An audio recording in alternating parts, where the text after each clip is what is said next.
FM 104.3 WQAM. And always streaming on the Odyssey, iHeartRadio, and TuneIn apps. Our coverage tonight is brought to you by Lexus, who encourages you to experience amazing. All right, welcome on in, everybody. It is Game Day, Uncensored.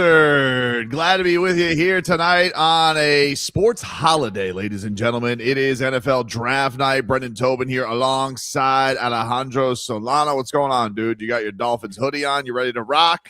Yeah, I'm feeling good, man. Let's go. The Sully era begins today, baby. The Sully era is here. Vlad is riding along here today. Vlad producing for us. Vlad has the number 2. What is your other pick, Vlad? What do you got? 13? What is the Jets' second pick? 2 and 16. 2 and 16. 2 and 16. We got a lot of draft picks here. And we're going to be here with you guys all night here on WQAM. Excited to be here with you as we are here. The John Eric Sullivan era is upon us, Doll fans. Sully, brought in by Troy Aikman and a brain trust. This is very exciting. I cannot wait to see Troy Aikman in the war room with his Troy Aikman bruise.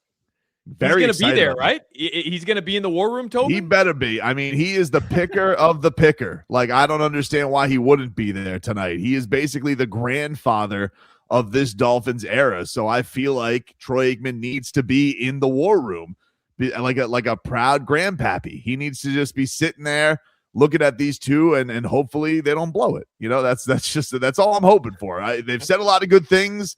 I feel like they're all normal, Solana. That's nice. We have gotten away. The press conference is much shorter, much more concise. No ums, no ahs, no weird stuff. And I think that's almost like what's given everybody, like, I don't think these guys have been particularly interesting, which is almost their charm. Yeah, it's the complete opposite of the McDaniel era. A couple dudes that look similar, that have like normal haircuts, and they just wear normal outfits, and they step up in front of a podium, and they give you nothing. And I think we needed that. We needed nothing for a little bit, Tobin.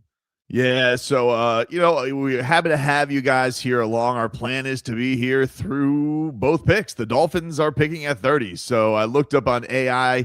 When was the number 30 pick last year? And it said it was at 11:54 p.m. last year. So it's going to be a long night. Unless they speed things along. Maybe there's no trades. Maybe people take their time. I mean, the Raiders should really just get to it. We know they're taking Mendoza. That's really the only one we definitely know. And then, I don't know. I'm a little surprised, I will say, here on the drafting, because there's almost been, Solana, myself as a Canes fan, I am very hopeful that they would get either Ruben Bain or Francis Mauigoa.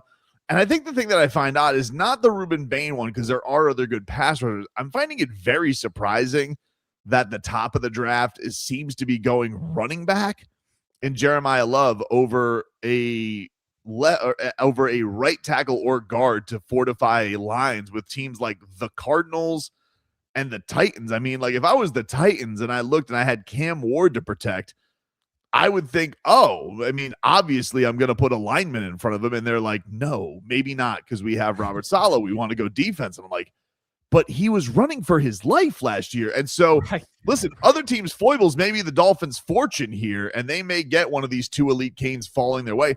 I don't really know. It's been bouncing off the walls all over the place. I mean, we've gone from Mekhi Lemon taking a visit. We've gone from, hell, at one point, Jermon McCoy. He was like the first guy I remember being on a Dolphins draft at 11.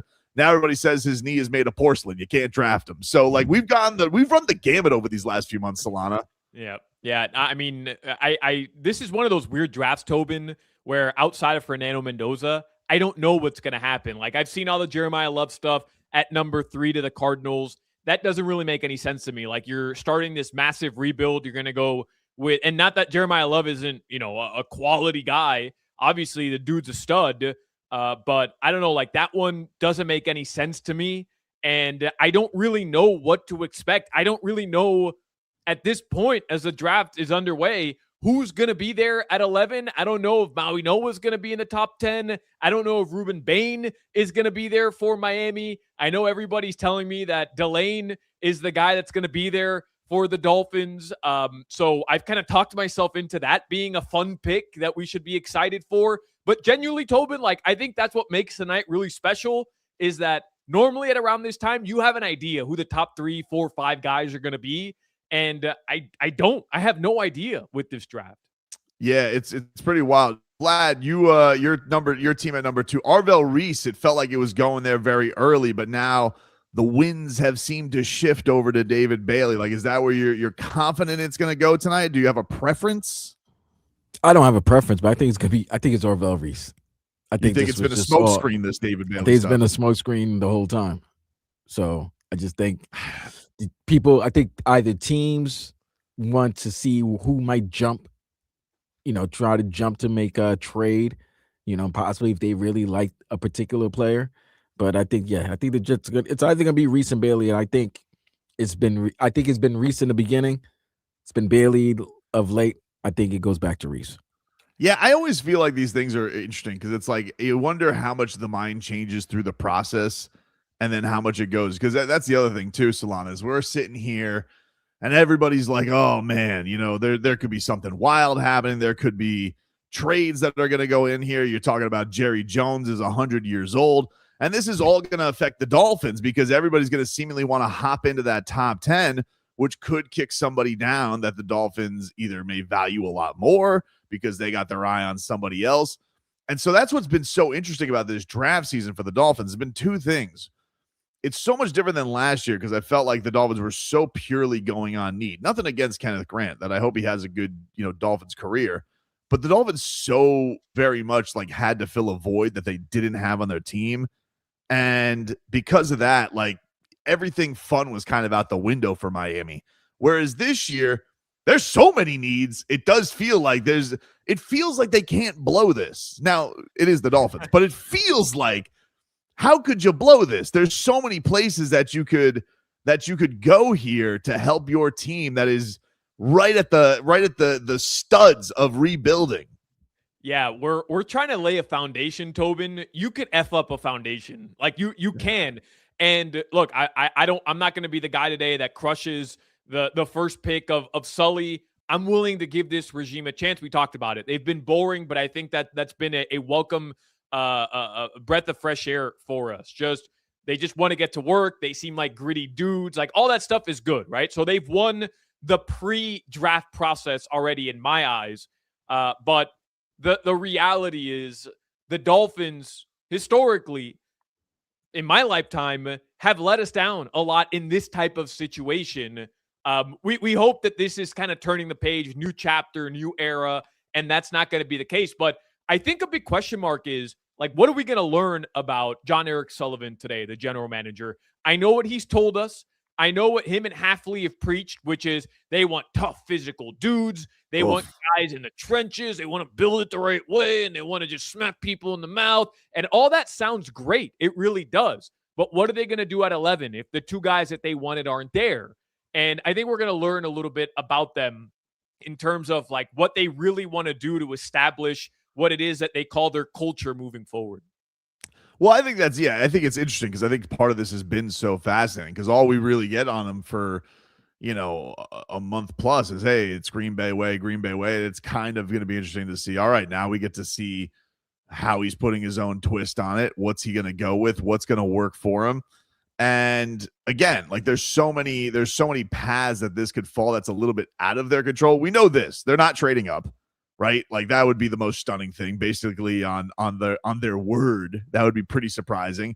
In fact, he's been pretty open and honest. Like, yeah, if I could trade back, try and hit doubles instead of home runs. Like He wants to fill this roster. They have so many guys on a minimum because of the Tua contract and the dead money that it may be more of a quantity over not bad quality, but instead of just like they're not going to reach up even for what could be a superstar. Even though people kind of think this is a moderate draft, as opposed to just getting more quality on the roster.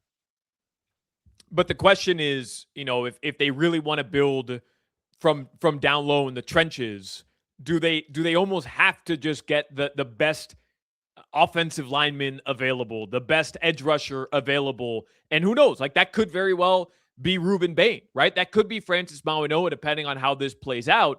But if they go with Mansour Delane, then to me, Tobin, that's them saying we're getting the best player available. Like we're not we're not going in with the mindset of we have to fill X position of need right now, right off the bat. We want the best player available.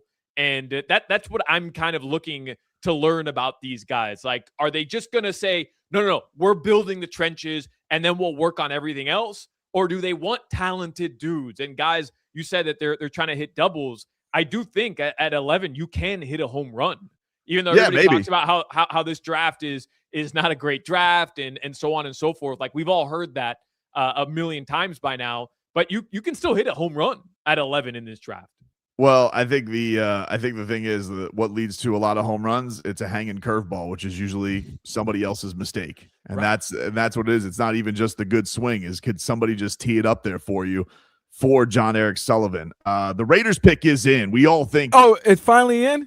It's finally, at least according to my iPad, Vlad. I mean, I've already seen it. See, here's the thing. I don't know what you guys want me to do tonight because our sound effects. I like that.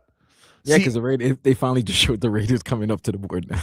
I just wanted, like, what do you guys want me to do? Because I have people on Twitter, and like, do you want me to just say if I see it? Because you're not watching it on TV, I'd imagine, if you have us on. Like, does it bother you, Salon? Do you have to see the podium? Or if I know and I see something, do you want me to say it? I can even change the rules for the Dolphins if you want me to. But like, what if I see breaking news that something crazy happens? Like, do you want me to just say it? Yeah, we have this same dilemma. We have this same dilemma with the Heat draft or when we're doing the NBA draft. Like, do we want to be surprised? Do we want to all kind of experience it together watching the actual board? Tobin, for the Dolphins, let's do it together. Let's do it on our iPads. I've got my iPad up as well. Everything else, I'm good if you just blurt it out, man. I'm cool with that. All right. Happy with that. Fernando Mendoza has officially been picked the number one player in this year's draft. Miami is Miami's own. He's having his draft party down here in South Florida at his home, and hugging his brothers, his parents, grandparents right there. So the New York Jets officially on the clock for the number 2 pick in this year's NFL draft. Look at Vlad. He is giddy. He is giddy right now. He's got, oh my God, how is this happening? He's got the green hat on right now. This is going.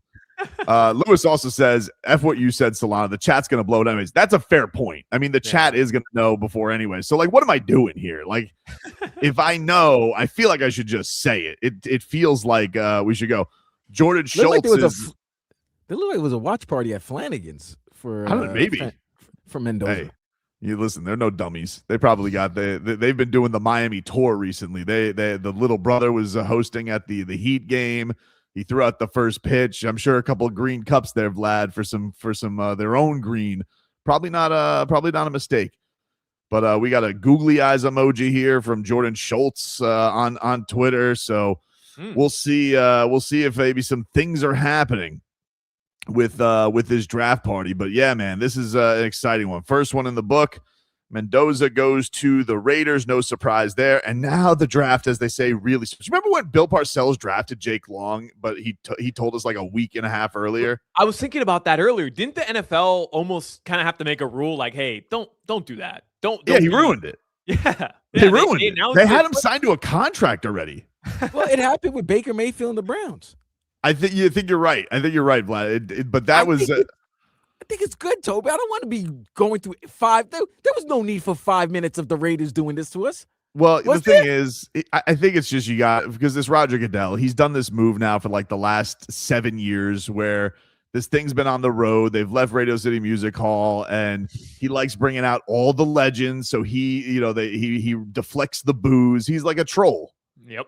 Yeah, even though I did read that the Boo Birds were out and strong for Roger Goodell, which is just a great tradition every year. Tobin, you see how many people are at Pittsburgh for the draft? It's crazy. It's insane. It looks like a music festival out there. It looks like Ultra Main Stage with the amount of people that are at the draft. Like that always shocks me how many people actually want to go out to the NFL draft and just stand there and like you have people almost a quarter of a mile away from a stage that are nowhere near the stage, that are just there to root on their team. And whoever it is that they end up selecting, you don't even get to see the player when you're out there. It's bizarre to me. Yeah, the fascinating thing here is going to be, the pick is in. All right, the New York Jets have put in their selection for number 2 in the NFL draft. Please, not a Miami guy. Please don't. What, you don't want Miami Ruben guy. Bain to go to the Jets? I mean, that would be Absolutely terrifying. not. Reminds me of when Santana Moss went to the Jets. Oh, it was a great night. What a night. Not for me. Please, no Miami guy to the New York Jets. Please. I don't want to spoil it for Vlad. I have the pick on Twitter. But I want to give him the surprise. This is what's bad about this, because I got to go through ESPN, and ESPN says the pick is in, but Roger Goodell's taking his sweet ass time to get to the stage. Twitter probably knows. Well, wait, Twitter knows, but also they got to give Nick Saban an opportunity to talk about somebody's ass. Oh man, that was crazy. I'm putting that in. I'll let you know when I have it. Dude, Nick Saban today just raving about Francis Mauigoa's ass. He's not wrong. He's not wrong. I mean, this guy knows. This guy knows. The New York Jets number 2 selection is in. We're flying after that. And I think after this, we'll take a quick break and we'll reset because the Miami Dolphins are going to be picking at 11. And this is going. But the New York Jets getting set to make their selection, and Aaron Glenn needing some help after. Here we go. Who do you want, Vlad? Who do you want? I like Reese a little bit more than Bailey, but Bailey's I got no problem with Bailey. All right. The way he's laughing, it seems like we got David Bailey. Good luck, man. Yeah. Roger Goodell, select. Yeah, Bailey. David Bailey. Yeah, there you go. Texas Tech pass rusher is the selection for the New York Jets at number 2. Certified bust. He's going to have to go take him to the promised land because it certainly isn't going to be Geno. See, that's messed up. I'm sorry. I like it. We'll take a break as he makes his way to the podium. We're here, Game Day Uncensored. We're going through both Dolphins picks here tonight on WQAM. Tobin, Solana, Vlad, taking you all the way through the night. We're back after this. WQAM broadcasting live from the Ed Morse Sawgrass Auto Mall Studios. Shop massive savings on a massive Chevy inventory, all backed by Morse at Ed Morse Sawgrass Chevrolet. Visit EdMorseSawgrassChevrolet.com. Chevy, find new roads. WQAM invites you to salute America's heroes this Memorial Day weekend, May 23rd and 24th on the shores of Miami Beach at the Hyundai Air and Sea Show.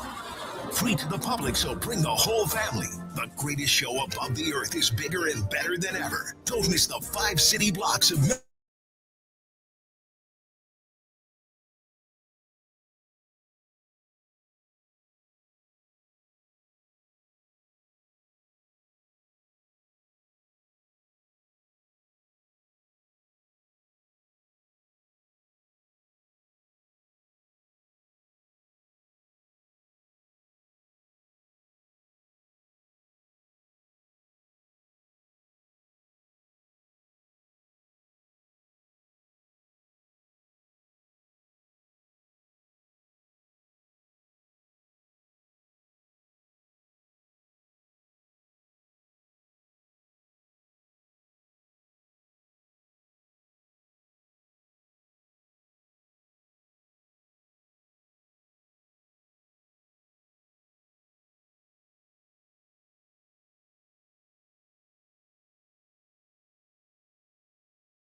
All right, welcome back, everybody. It is Game Day Uncensored here on FM 104.3 WQAM. Brendan Tobin alongside Alejandro Solana.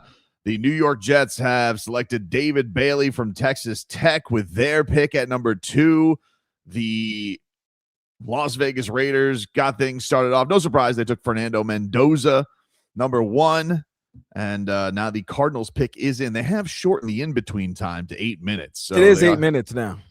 So they're trying to get this thing to hum along here as we go through here. The Dolphins, of course, selecting at number 11 today.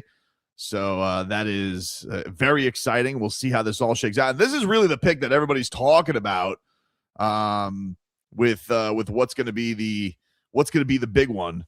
But it looks like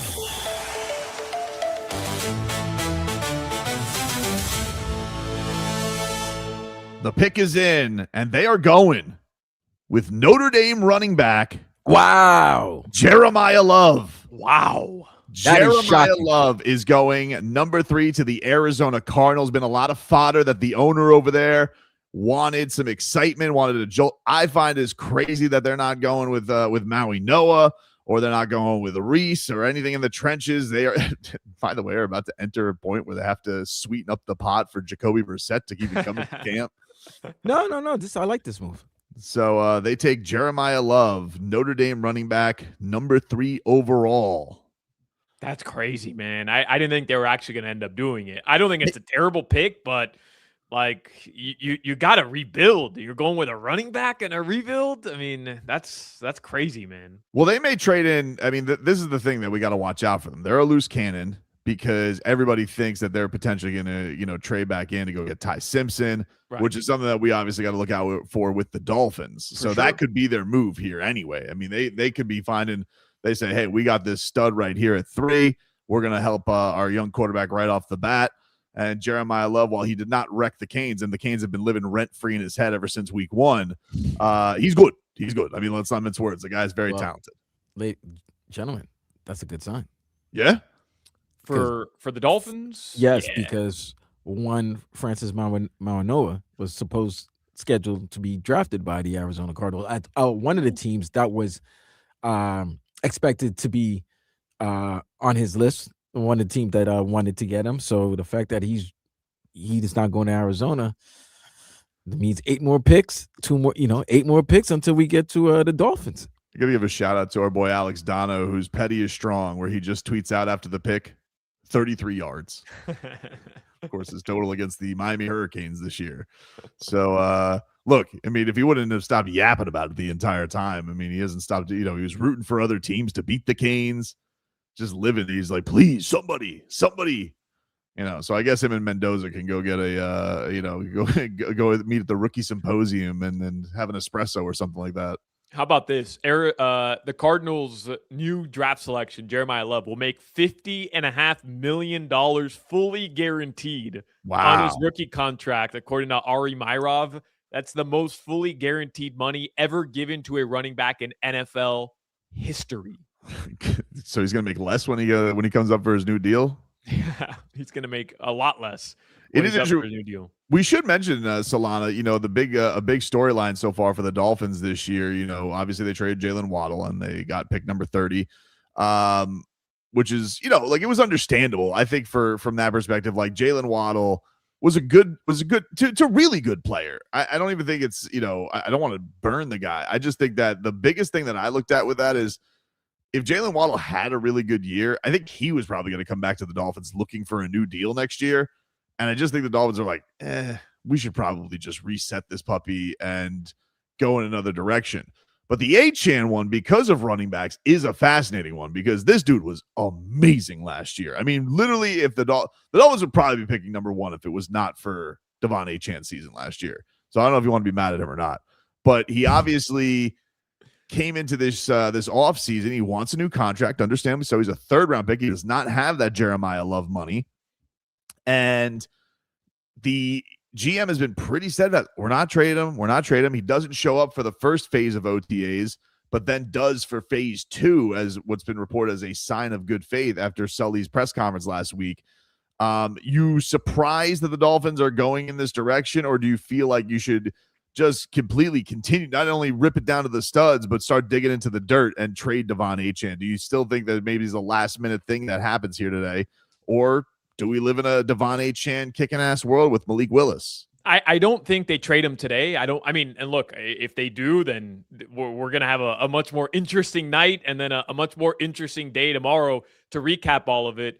But I am surprised a little bit, Tobin. Here's the thing. I'm conflicted here. I love Devon Achane. Last year was Achane or bust. And let's not get it twisted. The dude's a total baller, game changer. You're right. He's the reason why the Dolphins weren't the worst team in the NFL a season ago. And I do love the idea of you go out, you get Malik Willis, and you don't want to just have Malik Willis throwing a Tutu Atwell on every possession. Like, I want some quality players, some quality talent around him so that Malik Willis can have a fair go at it, even in his first season that's deemed a rebuild year.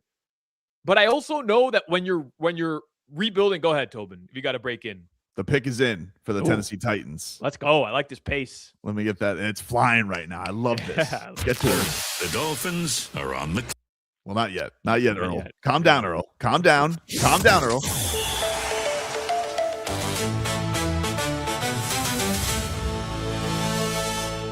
The Tennessee Titans at number 4. Can I guess? Sure. Sunny Styles? No. Wow. This Reese? is a bit of a shock. Arvell Reese? Nope. No Offense. way. Wait. They went offense? Yep.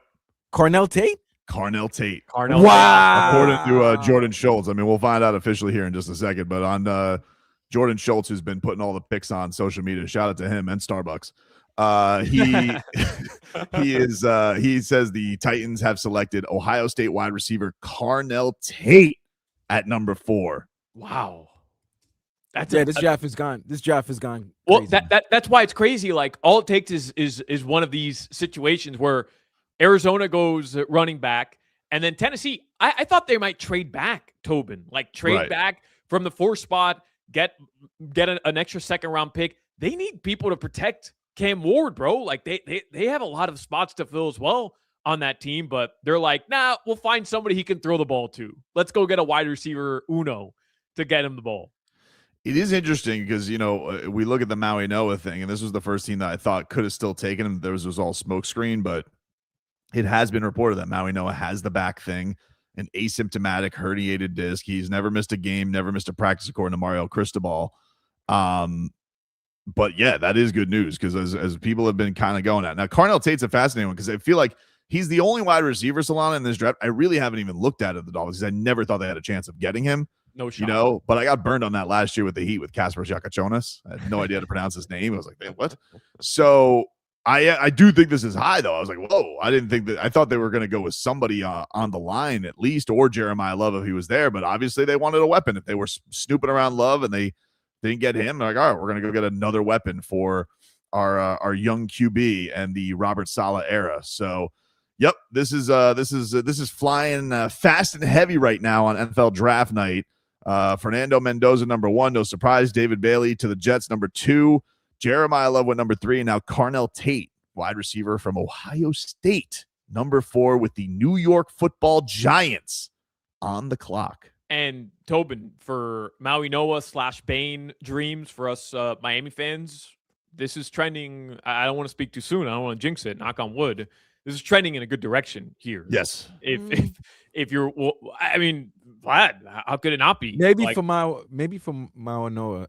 I don't know about Bane. There's still a lot of Bane teams. I think the Chiefs, the Saints, like we got some obstacles there. But Maui Noah, dude, the Dolphins get the top tackle lineman at friggin' 11. Whew. That's crazy. It could set him up sitting pretty. And first of all, it gives you a couple of things. The Maui Noah thing, I want Bane. Like I want, like, Bane is the guy. I'm just like, for this sure. guy's mentality. He's a Tasmanian devil. He's a monster. Sure. But probably the more responsible thing for the Dolphins is to fortify, give some line help to Malik Willis. Couple things. One, you basically will have your 5 starters basically set there, right? There'll be some battle for the other guard spot. I think Savaianai still has to prove himself. But then it also gives you some type of insurance for Austin Jackson if he goes all Teron Armstead on us with his health issues. So I mean, it's an interesting time right now, but Lewis puts on the chat, thanks, Solana. Now the next two picks will be Canes. They won't be, because I already know who the next pick is to the Giants. One of two that they have in the top 10, and it is not a Miami Hurricane. all right. Do you want to hit the pick button there, Vlad?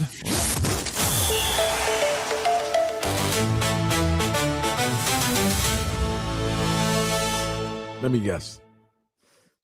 The Giants are selecting. Go ahead, Vlad. Sonny Styles. Not Sonny Styles. What? Wait, this draft is crazy right now. Ohio State Arvell linebacker, edge rusher Arvell Reese with the number 5 overall pick to the New York Giants. That's weird. They All drafted right. Abdul Carter last year. Maybe But they still got Thibodeau. But and I'll they still say got this. Banks. I'll say this. I don't think anybody. I didn't, Tobin. I don't know about you or Vlad. I didn't expect Reese to be there. I thought he was going number 2 to the Jets. This There's could be also- one of those situations where you're like, hey, like you can't pass up on this guy at 5. There's just no way. Well, yeah, they've had some Thibodeau, some trade talks there as well around him, so that's a possibility. But yes, this is shaking out a little bit strange right now. Now, according to Ian Rappaport, he says the Browns and Chiefs have been in deep talks to trade to send Casey up to the number 6 pick and Cleveland back to 9. So we will see. The Browns We got to trade. Is it official? Yeah, the Browns are trading the 6th overall pick to the Kansas City Chiefs. Kansas City is now on the clock, gentlemen. Hey, we got action today, man, baby. This is crazy. They're Let's going to take Bane, aren't they? They're going to take Bane? Yeah, probably. Who would they trade up for? Would they trade up for Styles? Oh, my goodness. This is crazy right now. No, this might be a trade for Caleb Downs. Yeah, that's true. The Ohio State safety. Everybody's saying that he could maybe even, if not Love, he might be the most talented guy. Man, this is bananas right now. This is crazy. We have a trade. We've got our picks going on right now. This is flying all over the place. This is flying all over. How are we on break time, Vlad? Should we take a break and then for this last? Yeah, we'll hit a break and then we'll have the knowledge of where we go. But right now, it looks like we have a trade happening. The Giants about to select Arvell Reese officially. And then number 6 looks like it's going to be the Kansas City Chiefs on the clock. Game Day Uncensored rolls on after these words. Draft coverage on this Odyssey sports station is presented nationally by Liberty Mutual Insurance. Only pay for what you need. Get on the road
Got 'em. Right here on the Q, baby. Catch us on FM 104.3 or listen to WQAM on the Odyssey, iHeartRadio, or TuneIn apps.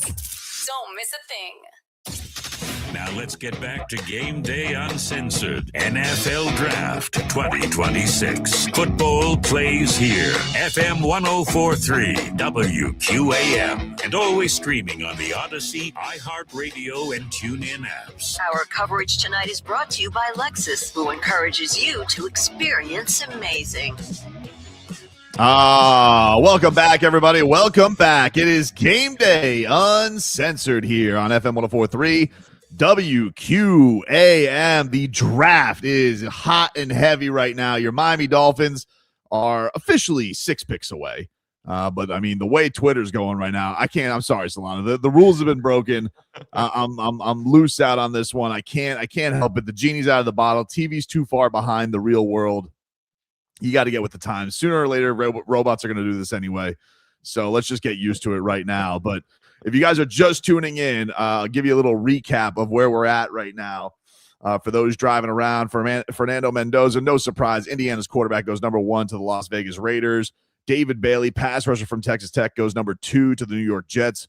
Jeremiah Love, running back from Notre Dame, goes number 3 to the Arizona Cardinals. Carnell Tate, surprising everybody, the Tennessee Titans. They take Carnell Tate, the wide receiver from Ohio State, at number 4. And then Arvell Reese goes to the New York Football Giants from Ohio State, their linebacker / pass rusher. Then we had the trade. The Browns and Chiefs have swapped picks. I believe the Browns have picked up a 3rd and a 5th in the midst of this. Yeah, the Browns are going to pick 9th, which is where KC was, and then they also picked up the 74th overall selection in the 3rd round and the 148th overall selection in the 5th round. And it looks like the Kansas City Chiefs, according to reports, are going to select a name that has been floating around the Miami Dolphins aplenty because everybody thought that he was kind of going to be the leftovers of this top 10. Not the case, Solana. Can we hit that sounder there, Vlad, of the Kansas City Chiefs pick?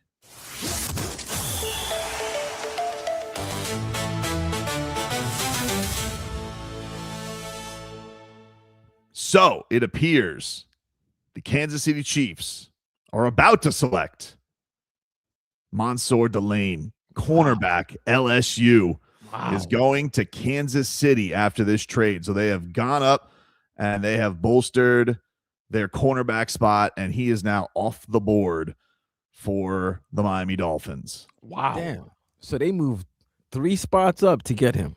Yep. Gave up a 3rd and a 5th, Vlad. But for a guy that I'm with you. I thought that Delane felt like he was definitely going to be there. I wonder who was snooping around him. You think it was the Cowboys? Been a lot of talk that the Cowboys are going to possibly move up.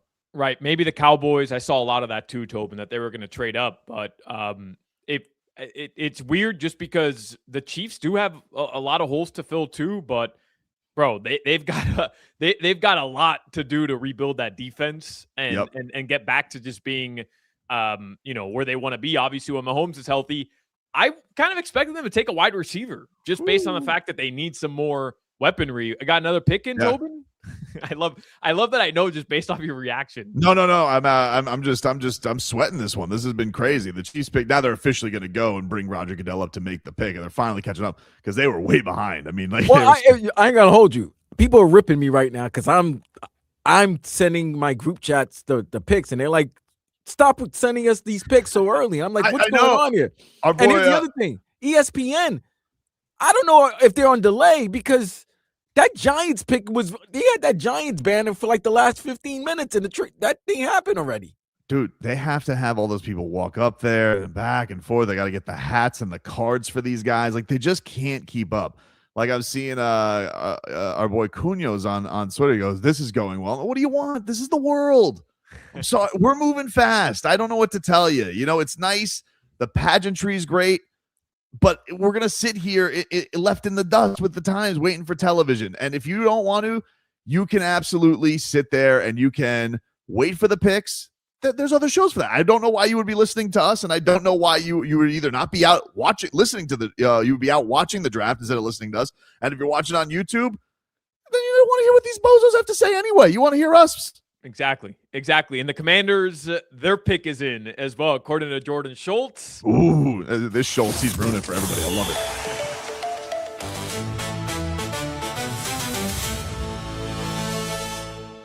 The Commanders are selecting Sonny Styles, the linebacker from Ohio State. Okay, Tobin. Okay. Wow. Oh my God. This is breaking just the right way. So we got 3 picks left. We got 3 the picks Saints. left. Yeah. Saints are like the last Bane roadblock, right? I mean, unless they're going to pair him with Myles Garrett, the Browns, that would be terrible. Terrifying also. My God. And so wait a minute. We're going through 7 picks. Let me tell you something right now. Yeah, I'm going to tell you something that's not fair. If the Browns end up with Ruben Bain and this Leroy Horde is hobnob, because he's going to go hobnob soon with Myles Garrett, and if he's going to hobnob with Myles Garrett and Ruben Bain, I'm not going to be happy about that. I'm not going to be happy about that. Is he playing golf? Is he playing golf? I don't know. He played golf with one of the Browns, and he's like, "Hey, come hang out with us and Myles Garrett," and all right, so hate that. And that was because we know the Giants aren't going to take either of those Canes, so. Very interesting. Well, you don't know. They might take Maui. They could take Maui. You're right. When you're right, Vlad. You're right. That's a big possibility right now. But yeah, this is crazy right now. So Sonny Styles is going to the Commanders at 7 in a mere matter of minutes. Their pick is in. They're trying to catch up too. You can see the TV. They're trying to catch up and be there with everybody. So it looks like we're gonna get the Saints on the clock here soon, and we will see what direction they could go with. Are you bummed about Mansour Delane? I know we have our sights set on the 2 Miami guys. I get that, but I don't know. Like I'd kind of talked myself just because all the mocks had either Ruben Bain, Maui Noah, or Delane falling to Miami. I'd kind of talked myself into like, all right, give me an elite cornerback, and we're good. No, to be honest with you, and this is nothing against Mansour Delane. I had a lot of PTSD of drafting high cornerbacks because of Chris Greer, and I know I need to get out of that, but I'm not out of it yet. So I didn't want Mansour Delane at 11. I'm ready to go. Like, let's go down. I figure that that's kind of Hafley's bread and butter. He could find somebody, he could develop somebody. I didn't dig it. I really wasn't into taking a cornerback. I would have rather them taken Mekhi Lemon at 11 than taking Mansour Delane, to be honest with you. I would have rather them taken Jordan Tyson and somebody to spark the offense a little bit more than taking a cornerback. I just didn't.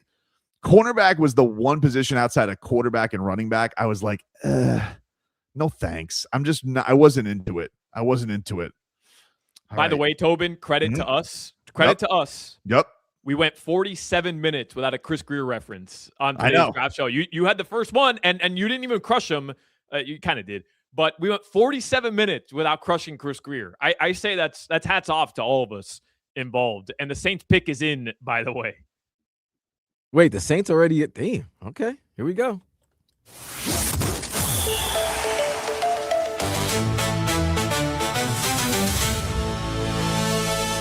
We're flying right now, dude. This is crazy. That's great. This is pick number 8, right? We are at pick number 8. Yes. So with 13. Oh, wait a minute. This could be 3 hours. Yeah, we could be dude. It could be 3 hours. That's great news. All right.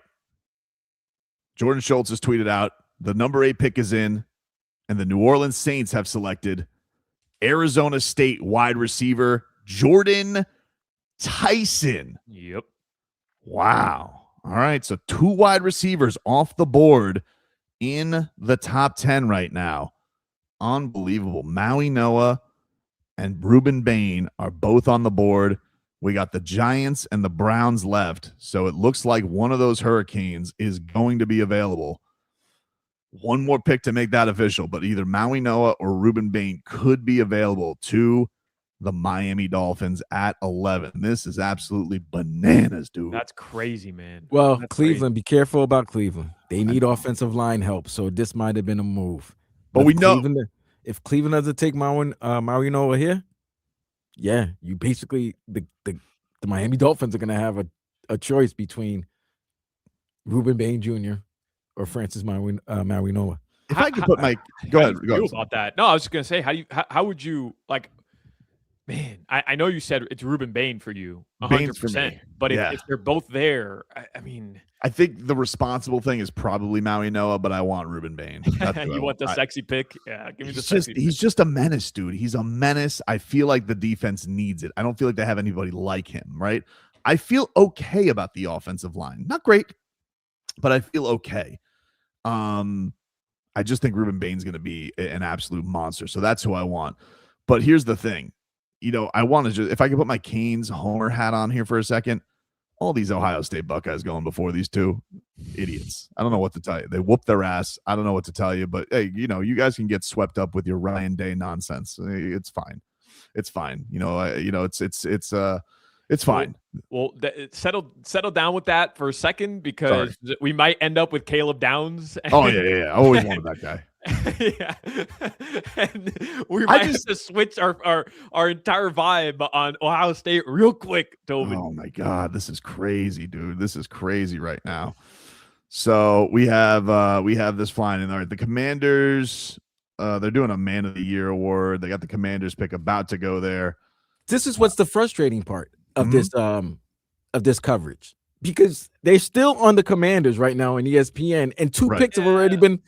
You know what I mean? Like, New Orleans already picked, and who's at number 9? Cleveland, right? Cleveland's on the clock. Cleveland's at number 9, and then the Giants are at 10. And here's the thing, Vlad. Like, my whole thing is, like, if you're at a Flanagan's right now, you're watching it, but, like, we all have our phones out. Like, what am I supposed to do? Just pretend?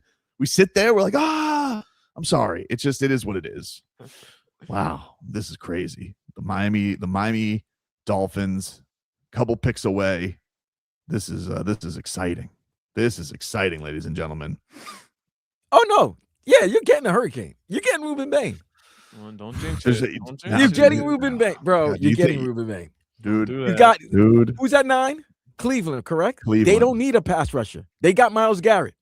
Unless they want 2 pass rushers. And they took who'd they take last year? And they took the kid from Michigan last year. They took okay. The Giants, they don't need any more pass rushers. It'd be great if they did take Ruben Bain. Oh my God. But we're still not trading Thibodeau. This is crazy. Yeah, Ruben Bain is gonna be a Miami Dolphin. Unless the Miami Dolphins do Miami Dolphin things. Or Maui Noah. Like one of the two seems like they're gonna be there. We'll see. I have a feeling. Can you imagine, Tobin, Ruben Bain in the throwbacks? Oh, give me that. Give me that. Wow. Give me that. Oh my goodness. This is crazy. Relax here, guys. I know. I might need a cigarette. I don't even smoke. This is crazy. This is working out the way you wanted it, Tobes. I might need some of that Conor McGregor snow. Like this is crazy right now. I'm high as a kite, Yogi. This is amazing. Unbelievable. All right. So the Saints of pick is officially in. They're going to go to the podium with that. We have heard from reports this is going to be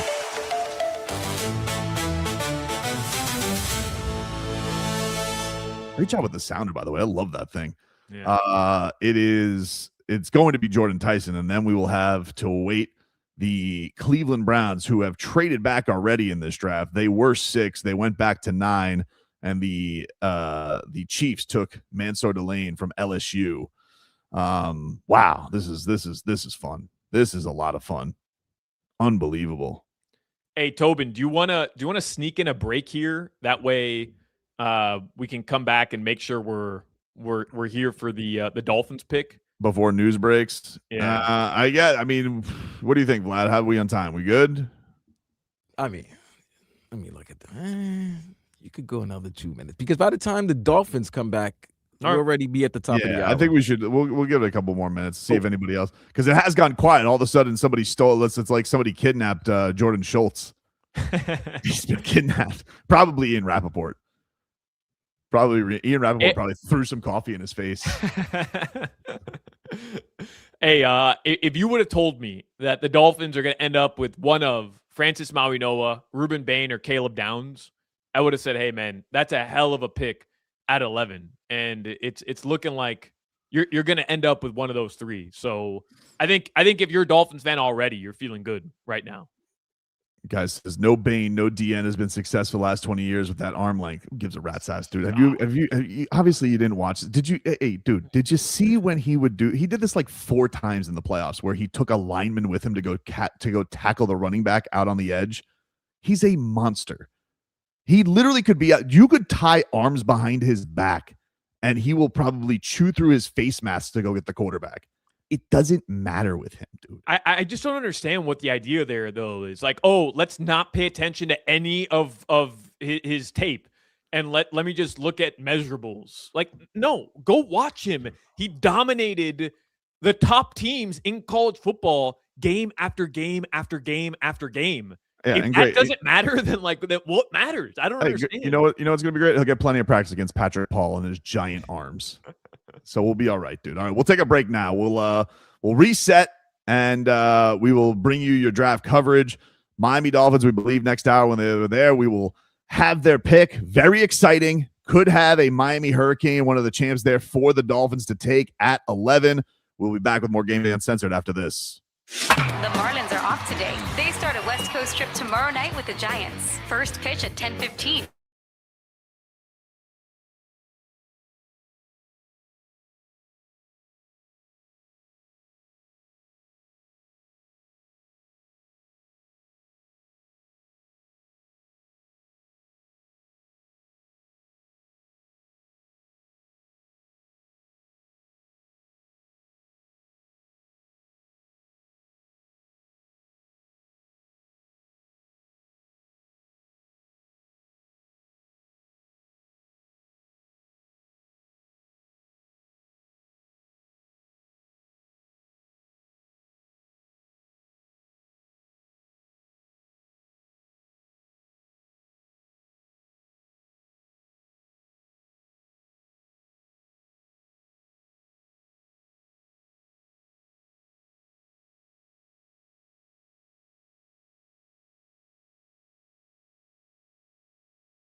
Veriscan.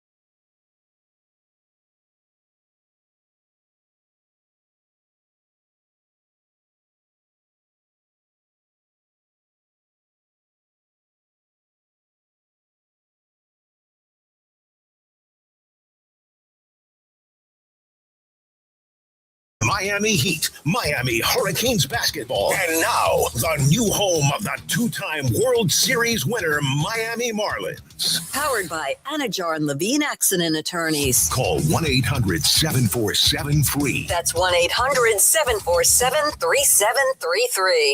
It's another Game Day Uncensored. This is a special edition of Game Day Uncensored NFL Draft 2026. Pick-by-pick coverage and an in-depth look at the Dolphins on the home of football. FM 104.3 WQAM. And always streaming on the Odyssey, iHeartRadio, and TuneIn apps. Our coverage tonight is brought to you by Lexus, who encourages you to experience amazing. All right, and welcome back, everybody. It is Game Day Uncensored here on FM 104.3 WQAM.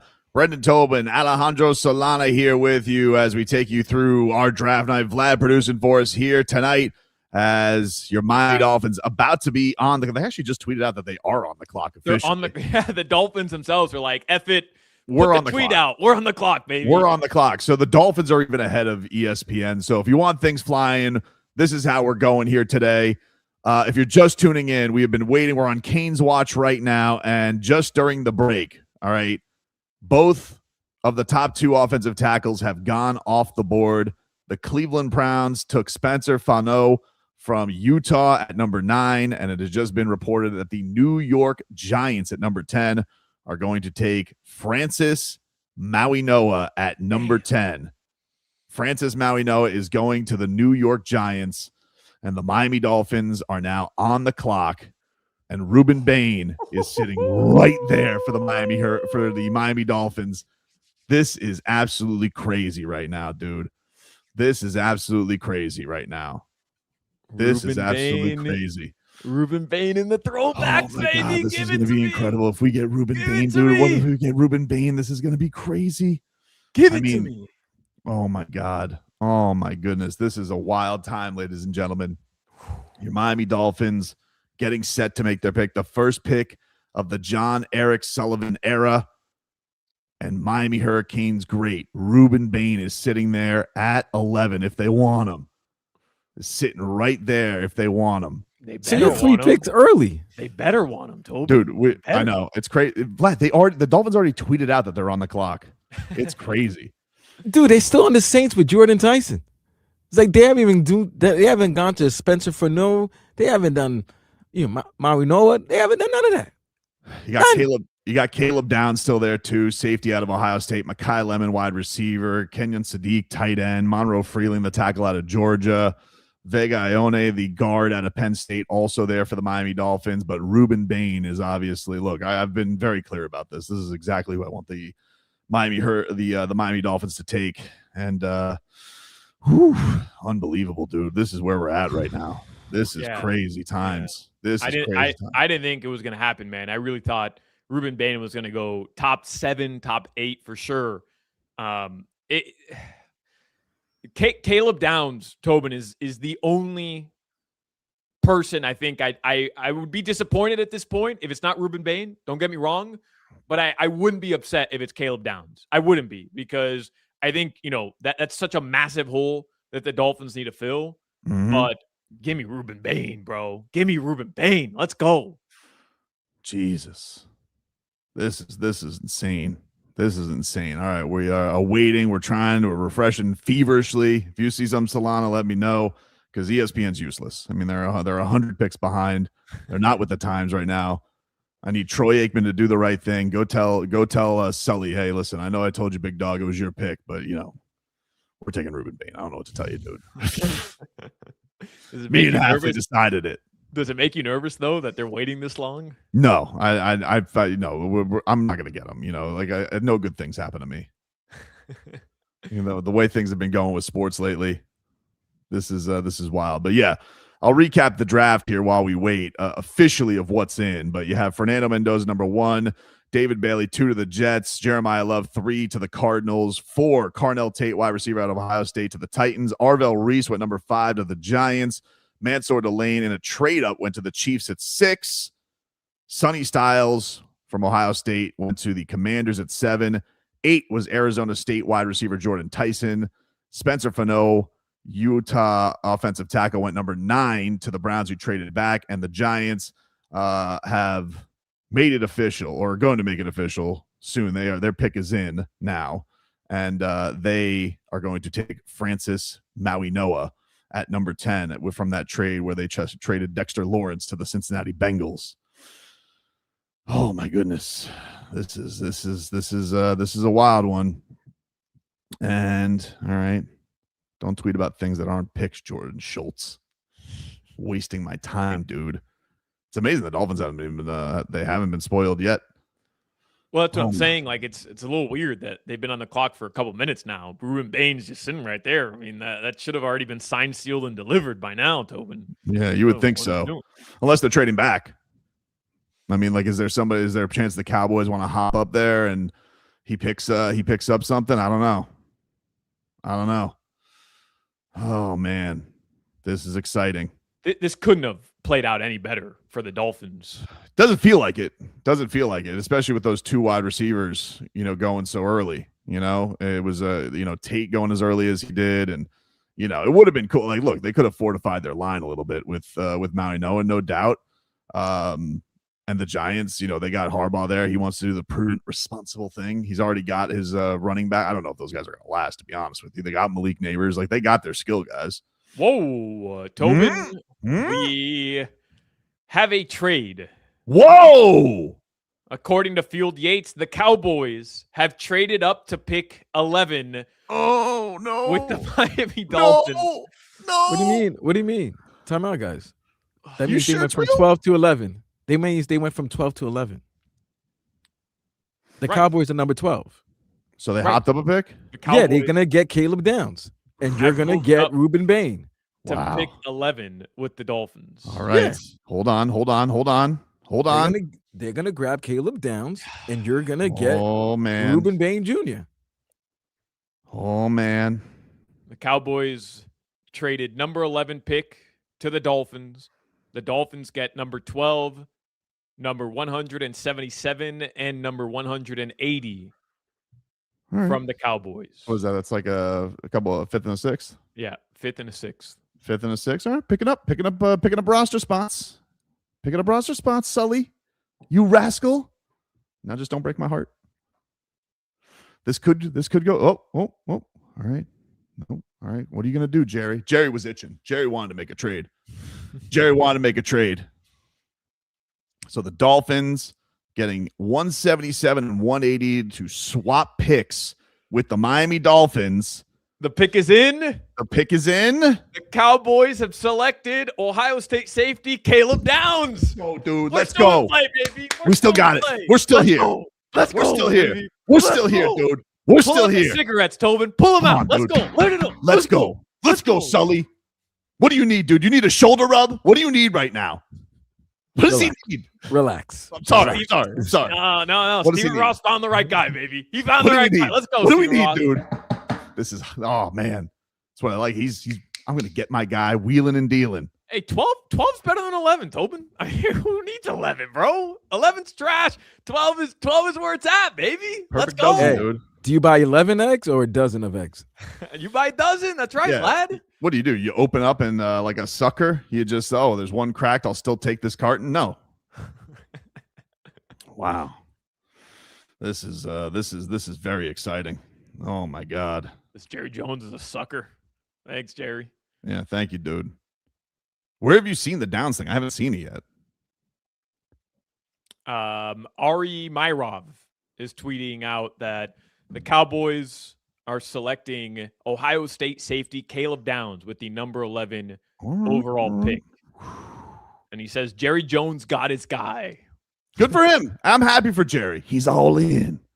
He's an actor now. He's in Landman. All right. This is all right. So now the Dolphins have tweeted out yet again that they are on the clock. So they're waiting for Jerry to get his ass. Maui-Noah up on stage right now, by the way. Got the sunglasses on, looking emotional as he gets his Giants gear. So the Canes great gets to head on over to New Jersey. but probably live in the Big Apple. I don't know. He probably get a lot of money at 10. It's good living. Man, this is insane. This Sully, what a savvy guy. Wow, Huh? 2/5, huh? 2/5. 2/5, right? 2/5. Yeah, I was just double checking that. 2/5. Hot damn. And the number 12 pick. That puts the total up to 13 picks. 13 picks. 13 picks for this Sully. And who knows what he's going to do at 30? Who knows what he's going to do at 30, dude? I hope Jerry doesn't fall when he's hugging people. I'm all in. Like he almost fell hugging former President Bill Clinton the other day. Oh, my God. What was I doing there? What was he doing there? This is insane. Well, they're former Arkansas Razorbacks. So of course. Yeah. But it almost seemed like he was surprised that he was there too. Like when he walked in, like the whole thing was just bizarre. Oh my goodness. Francis Maui Noah told Laura Rutledge that he told Jackson Dart, "I'm ready to die for you, bro." Wow. Crazy. Unbelievable. All right. Miami Dolphins have traded with the Dallas Cowboys, who are officially waiting to put their pick in. Their pick is in. So the Miami Dolphins are now on the clock at number 12 after picking up 2 fifth-round picks. Sully's out here wheeling and dealing, and he's got Ruben Bain sitting on the doorstep. There's no way they take Bain over Lemon, right? That they take Lemon over Bain, right? There's no way that they take. No, they taking Bain. Leone, like there's like that. Like who are the guys they would go aside from Ruben Bain here? You got Sadiq, you got Freeland, you got Ione. I just Zion Young. I can't imagine they're going to leave him on the board, dude. You can't leave him on the board. You can't leave him on the board. No, this would be crazy. Wait, if you leave Bain off the board, this would be Sullivan's first big flaw so far in his. I'm going to look at him side-eyed, lad. I know you are. I think everybody will. You'd be out on him already, Tobin. You'd be done. Oh, I mean, he's gonna. I wouldn't say out. I'm never gonna be out because, like, look, all right, good. He picked up a couple, but he's gonna have to do Ruben Bain is gonna have to be the worst defensive lineman in the league, and I'm gonna be looking at him side-eyed every time that he does something monstrous if he doesn't take him. Hey, man. I know it's not a mature thing for me to feel like, but I just feel like this kid's gonna be a home run. Oh my goodness. Hey, cool for Maui Noah, by the way. Very cool. I'm happy for him, bro. I'm happy for him. I kind of like the fact that he gets to go to the Giants. They got a little something cooking up there in New York. Good head coach, obviously. I'm happy for him. All right. My finger is gonna fall off from clicking refresh. I'm refreshing so much, it's crazy. Like it's probably the Dolphins. The pick is in. They have just tweeted out the pick is in for the Miami Dolphins. And we have the Dolphins are on the clock. Oh my God. The crazy thing is, like, they haven't even done the Cowboys pick on television. They haven't even done the No, Cowboys. they haven't. They just showed them celebrating and that's it. But they haven't done the pick. This is how why has it not gotten scooped yet? How's it not gotten scooped? I don't know. That's crazy. I don't know. Halfley and Sully have it on lock. That's why. I haven't even seen on lock. Yeah, I haven't even seen the Downs thing all over the place, except for that Ari fella. Like it's been crazy. I saw Des Bryant's like, he's excited about it. But dude, you know what it is? Because once they officially got on the clock, John Eric Sullivan's not an idiot, and he's probably running as soon as he could to the phone to say, "Hey, I'm taking Ruben Bain." Oh my gosh, this is crazy. The pick is in. Dolphins have just tweeted out the pick is in. We are awaiting the first pick of the John Eric Sullivan era. What you got for us, Sully? You just swindled the Cowboys into a couple of picks. You got 13 picks, the first one about to be up here. Oh, my goodness. This is exciting. Come on, Sully. Do the right thing. Come on, bring him home. Do the right thing, Sully. This is it right here. Oh, my God. Oh, wow. Oh, wow. Oh, wow. Oh, no. I see somebody with a report. I don't know if I'm ready to go with it yet, but I do see somebody saying who it is. Tobin, I don't like how that sounds. It's not. Well, I'm not giddy about it, dude. Oh no, it's a wide receiver. Not what I'm seeing. Not what I'm seeing. Not what I'm seeing right now, dude. Oh man, Yanni Caracas of WPBF Palm No. Beach does a lot of Dolphins coverage locally. He says, source, the Dolphins are choosing offensive tackle Kaden Proctor out of Alabama. That's who they're going with. They're going with a lineman. That's what he's got. I'm just telling you right now. That's what Yanni's got. Yanni's boots on the ground all the time. I trust Yanni. I hope he's wrong. I hope he got hacked. That's all I'm saying. I just hope he got hacked. Not that nothing against you, Yanni. Wait, but hold on a second. Ari just tweeted out who the Rams are taking at number 13. How's that possible? How do you skip over the Dolphins? What's going on, Toby? What is happening right now? What? He said that the Rams are taking Ty Simpson with the 13th overall selection, which is crazy, by the way. That's a big that is insane. All right. Man. All right. This is we're waiting to see what it is. But Yanni Caracas from WPBF is saying the Dolphins are taking Kaden Proctor. Interesting. All right. I mean, it's not that surprising. No, they need linemen. They need linemen, dude. I mean, they do. I mean, that is, it's responsible, but I'm not happy about it. It's not because of anything against Kaden, but obviously I'm a huge Canes homer. Well, I say it because it's what they told us they were going to do. They told us they're going to build the trenches. They're going to build it that way and fortified. Yeah, it's weird. Jay Glazer just said that the Rams are trading up to draft Ty Simpson too. Like, they don't even. Nobody has the Dolphins. They don't have to. Do they have to trade up? They don't. They're the 13th pick. Yeah, they have the 13th pick. Man. They don't have to trade up. Well, they're taking Ty Simpson. I guess nobody's like. Oh, I mean, they're taking him. They're taking Ty Simpson. Goodness gracious. Dolphins on the clock. That's crazy. Why the hell are the Rams Their pick is Ty in. Simpson? Weird. All right. Hey, Dolphins still haven't selected yet? Their pick is in. So it's just because of this TV BS for Goodell to. Right. I could see Goodell putting a kibosh on the report saying enough with the Twitter hacks. Yeah, good luck. Good luck, dude. Unbelievable. Man. This is the anticipation is killing me right now, dude. It's slowing. You know, they've slowed down the second hour of this draft. I know. The first one was going crazy. It was drunk. I will say I read something about Kaden Proctor today that Ty Simpson called him the most athletic human he's ever met. Yeah, he's a moose. 6'7", he's like 360.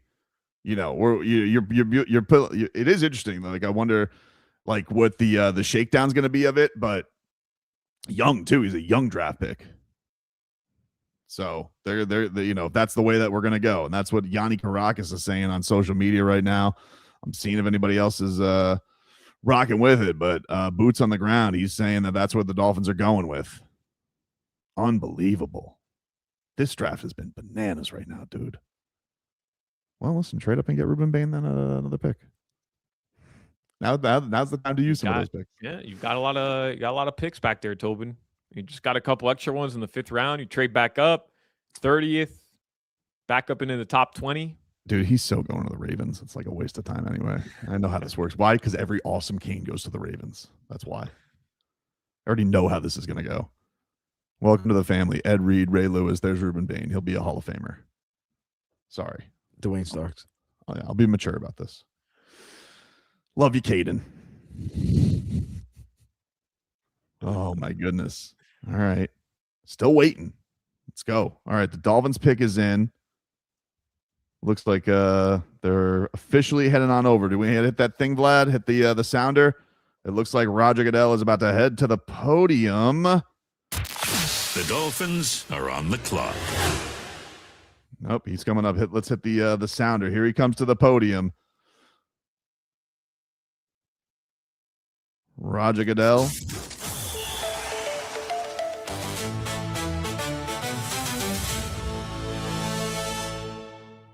Oh, it is Kaden Proctor. Kaden Proctor is your pick. Oh, man. Offensive tackle out of Alabama, shaking hands, getting hugs in his purple striped suit, gets a big old hug, and is sending up the Miami Dolphins, fortifying the trenches with a little roll tide action. They're still going. They have not been soured on Alabama. They are going back to the Crimson Tide. And Kaden Proctor is your first round pick at 11 for the Miami Dolphins. about to go up and meet the commissioner right now as the Miami Dolphins mooses all over the place. He's massive. I wanted Ruben Bain, Tobin. I'm not gonna lie. Like I'm not gonna pretend like I'm not a little disappointed. I like Kaden Proctor. Dude's a giant human being. Yep. That third tackle on the draft. Most people had him there. Like it was right him after the other two guys. And there's always going to be that run on offensive line. It's a thing that when you're this side, and look, Mesidor will be there at 30.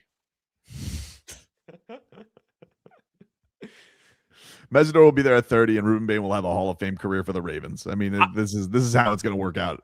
I'm not shocked because, look, man, Sully and Halfley were both in sync in terms of how they want to build this team. For sure. And this is perfectly aligned with that vision.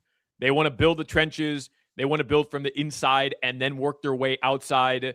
They want just physical, dominant human beings. This guy might be the most dominant physical human being in this entire draft. So it's fitting for what their message has been, right. But it's not the sexy pick that I wanted, which was Ruben Bain sitting right there for them. Yeah, it is. It hurts a little bit. He's crying as he walks up to the podium right now. Got a giant gold lion. It looks like. Yeah, he's iced the hell out. Yeah, dude. He's gonna. Yeah. He looks like he's ready to hug the hell out of Roger Goodell right now. This is the interesting thing here, Solana. Do you think this means there's going to be a battle at right guard? Do you think they play him at left guard, or do you think this maybe is a sign that Austin Jackson is on the outs? I mean, you can play him at right guard or left guard and kind of just let him find his footing there. But is it a secret, Tobin, that Austin Jackson is on the outs? I mean, if he has to start this year just because he's under contract, then you have to start him. But that's not somebody that you want to rely on moving forward, is it? As you're trying to build the trenches, hasn't really been reliable in terms of health and just being available for the Dolphins. He hasn't, but they did restructure. Like I think, unless they see a trade that they could find for him there. But that's one of those things. Like I think what you could do is you could put yourself in a situation where you look at Savai Naya's year last year. He struggled with being on the left side, but has the experience. Maybe you now put him at a more natural spot. And maybe you put Proctor on the left side with, kick him inside from Paul, or maybe you battle with one of them and one. I don't think you're gonna put Patrick Paul at guard, but I don't know. We'll hear from Sully later on tonight to see what their idea and the plan is. I know they've said competition is the battle, so maybe it's a camp battle, and then they send Austin Jackson packing. But I don't know, dude. That's not. I'm bummed because it's not Bain, but I understand. I understand why they want to do this. This is one of those things you don't want to be a problem for the team. You need to have Malik Willis. And this is the other thing. You bring in Malik Willis, you give this guy $45 million guaranteed to go prove himself in a couple of years. So you want to have that guy protected. You don't want him sitting there. You don't want him sitting there running for his life and having no shot in hell. Yeah, don't forget, we need our left side solidified now that you have a righty quarterback again. That's one of those weird things. Yeah. But Tobin, you said it earlier. The safe pick is to go with an offensive lineman. And while it may not be exciting, it's not Ruben Bain. We don't get to celebrate because the hurricane is coming and staying home. This is probably the wise pick if you're trying to rebuild a franchise. It's like in 2008, you go with Jake Long. It wasn't a sexy pick, and it wasn't, a pick that we could, celebrate, but it was probably the smart pick at the time. Yeah, but also Matt Ryan was the next pick, and then they were still looking for an answer, so yeah, good point. That didn't, and Jake Long was getting hurt pretty early on. So, I mean, cool. But this is what they're doing, don't lose, Sully. That's all I'm going to say, dude. I'm not going to rip the pick because you've obviously put a lot of work into it, but I'm a little bummed. I'm not going to sit here and lie to the audience and act like I'm not. No, I mean, we all wanted Ruben Bain, and you had him, and you traded back. Like, everything lined up perfectly. Tobin, I can't believe we're going into pick 14, right? Pick 14 with Baltimore.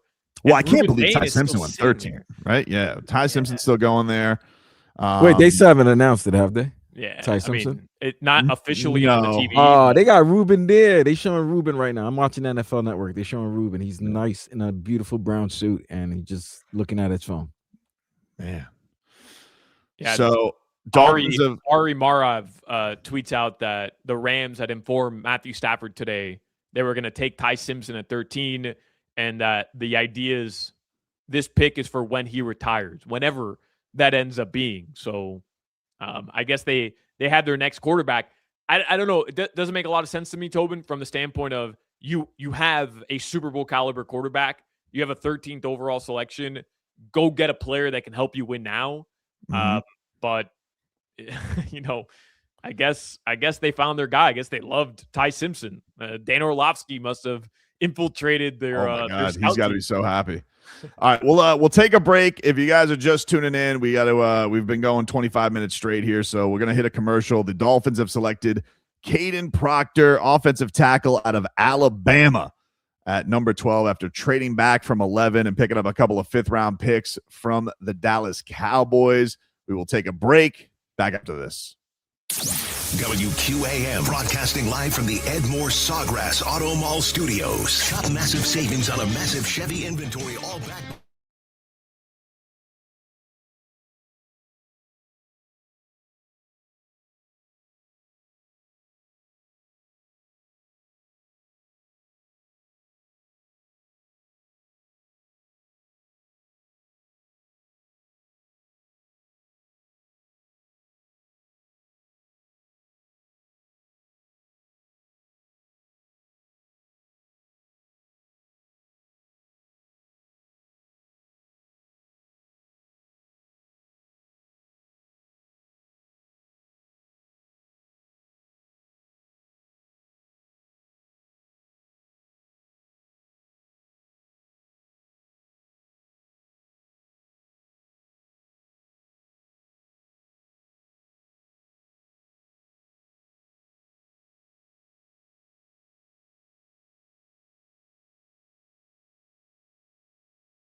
All right, welcome back, everybody. It is Game Day Uncensored here on FM 104.3 WQAM.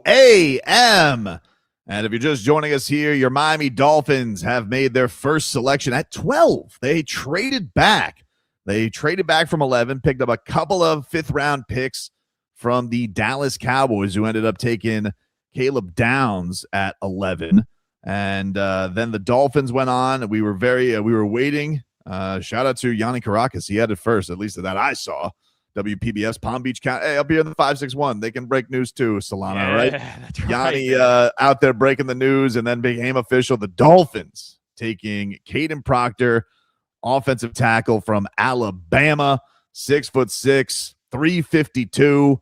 He was, by most standards, the third graded tackle after Fano and Maui Noah, who went 10th to the New York Giants. Fano went 9th to the Cleveland Browns. And this is the first pick of the John Eric Sullivan era. Of course, Miami Dolphins also picking at 30. And I got some bad news for you guys. Go ahead, Vlad. Go ahead. I saw it. At least he's staying in Florida. Ruben is now a Tampa Bay Buccaneer. Well, listen. Good for them. Good. I'm glad that he gets to stay there, Great. I was sort of hoping he'd somehow fall. Nah, that's not gonna happen. Listen, he has T-Rex arms anyway. Never wanted him. All right. I want Maple Miles Garrett. All right. I want Akeem Mesidor at 30. That's what I always wanted anyway. Everybody knows that Mesidor was the straw that stirs the drink when it came to that Canes pass rush. All right. The unsung hero this entire draft process. So Bane this and Bane that. Enough of that. We're Mesidor guys. All right. That's what we got to aim for. Or Keontae Scott. No, but the Dolphins. Now, here was a quote. This was yesterday. I wonder what you think of this, Solana. This was Nick Saban on the Pat McAfee show. Was talking about Kaden Proctor, recruited him at Alabama before hightailing it, and getting to the TV world. But he said one thing on a red flag. He says, the issue with him, he's not a bad person. He'll do whatever you ask once you get him in the building. But when he's not in the building, he might get a little overweight, might not come in the best shape, and those are things you have to manage with him. But I think they're manageable. He's not exactly a self-starter who will get into great shape and come into camp like you want him. But once you get him, come to camp, and you got him there, you get him ready to go. So I don't think it's a huge negative of the guy. He also says that, look, he thinks that he can last as a tackle, but if he doesn't, he thinks that he will be a really, really good guard, which I imagine the way things are, he's probably going to play this year. So those are from Nick Saban. To play. He has to play this year.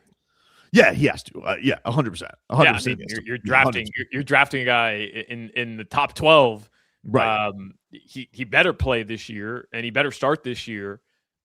Look, I mean, he's a giant, and you just look at the fact that every year at Alabama, he got better. 3-year starter at Alabama. Like, that stuff matters to me. You played Alabama. You started at left tackle for all 3 years. He led the team in snaps played in this past season in 2025, and he was an All-American, and he won the top blocker award in the SEC. So, like, all those things are great, but I don't love what you just read to me from Nick Saban. That it almost kind of reminds me of like the Khalil Ware thing, where the motor's questioned a little bit coming into camp. I mean, I don't love that, but I also don't think that means that he's not going to be an absolute stud. I'll read to you what he said after being drafted, and it said, quote, "I appreciate the Dolphins giving me the opportunity. I'm going to play my ass off. I promise you that." So I'll take his word for it. But yeah, like I see a lot of people in our chat on YouTube who are saying, "Oh, the Dolphins did it again. They went with an offensive lineman." And I'll just say this: you can't be surprised. Like, this is what the general manager told you that they were going to do for the past 2 months. Like, it's not a surprising pick to me. It is one of these things where, you got, I guess, that they looked at a guy like Bane and the measurables, I guess, turned him off or something like that, as opposed to fortifying their trenches like that. That's going to be an interesting thing because of the local tie here. This is going to be one of those rare drafts where they are going to ask why they didn't take Ruben Bain, and I'm sure it'll be something to the effect of it's not a not liking Ruben Bain thing. It's where our board was, and it was a Proctor thing. But look, they got to protect if there's one thing that we've all come to look at as the number one issue, they haven't been able to figure out this offensive line for forever. Savaiinaea was a real problem at left guard last year. He wasn't comfortable there, and we'll see, because he's not their guy either. I mean, they may go with Jamari Salyer to beat him out at right guard. I'm going to guess that the way it's going to go is it's going to go Paul, it's going to go Proctor, it's going to go Brewer, assuming he gets a new deal. The winner of those two getting right guard. So Savaiinaea is either going to go back to his natural spot, I would think, or Salyer's going to put his ass on the pine, and he's going to, be one of their versatile guys. And this will, maybe be the last ride with Austin Jackson. We'll see. But off the bat, if this first round pick can be okay and better than Savaiinaea was last year, and you have Savaiinaea in a better place, I think those guard spots are going to be in an okay area. Now it's going to be interesting what they do at 30, because are they going to now go with one of those weapons? Are they going to try and get a KC Concepcion, a Denzel Boston? Hell yeah. Because if that's going to be the place they go, because they did spend a lot of picks on the defense last year. Now they still don't necessarily have that fortified get after the quarterback guy, but Uche's a guy who's been around the quarterback a lot. Chop Robinson, you're hoping. I mean, please, Chop Robinson. For God's sakes, Chop Robinson, please bounce back this year. So maybe that's part of the equation too. Maybe they really love Chop and they feel like, hey, there's the investment there. They think that they can get more out of him and be smarter than the last regime was with him. I don't know. Which I do have faith in that. I mean, Tobin, we saw Chop Robinson the last couple months of his rookie season. There's talent there. In my opinion, he's not a guy that you want to overlook and just immediately say, oh, there's nothing positive to come from him anymore. Yeah, it was a massive step back in year 2. I'm not going to downplay it, but I also don't think it's time to just give up hope and faith on Chop Robinson. But yeah, I don't know. I don't know what it's going to look like in year 3. I like the idea of these defensive guys being able to figure it out. I lost sense of the draft, Vlad. Where are we right now? We are at the Jets. The Ravens took Ione, and the Buccaneers took Mesidor. I mean, not Mesidor, Ruben Bain. I'm sorry. Bastards. So with the 16th pick, the New York Jets select Kenyon Sadiq, tight end from Oregon. Kenyon Sadiq. Wait, didn't you guys just have Mason Taylor? So we're gonna go New England Patriots double tight end style. Double tight end. Listen, keep Geno contained a little bit. Now, listen, Sadiq's a fun weapon, dude. That's a fun weapon. Bro, you guys. I like Kenyon Sadiq, man. I really like Kenyon Sadiq. Kenyon Sadiq is. Yeah, the other thing that's interesting with the Ravens taking Ione is if he's a guard, so they could have just gone with that. And that's the interesting thing is all right, could they that's going to be one we're going to look at, because you're going to look at this class right now. It's all right, well, if the line isn't picked, and obviously you're going to be in a spot where Proctor could move out eventually, if Austin Jackson's future isn't here, but we'll see. There's going to be some interesting comparisons here. This one, Bain going 15, the Jets taking Sadiq, the Lions are on the clock. Man Campbell getting ready to make his selection, but I don't know, Tobin. You feel like we drafted a project, because I see that word being thrown around a lot on our stream chat and even on social media, but I don't feel like somebody who started all 3 years at Alabama, and I don't feel like that's a project. I'm not saying. Well, he better not be a project. Yeah, this is I'm not saying he's going to be the best starter on the Dolphins offensive line, but that's not a project to me. You start 3 years in the SEC at Alabama at left tackle, and you got better every single year, and you're just an absolute giant. You're not a project. I'm seeing Ruben Bain walk up right now to the stage. Yeah. Oh, Jim. Oh my God, look at him.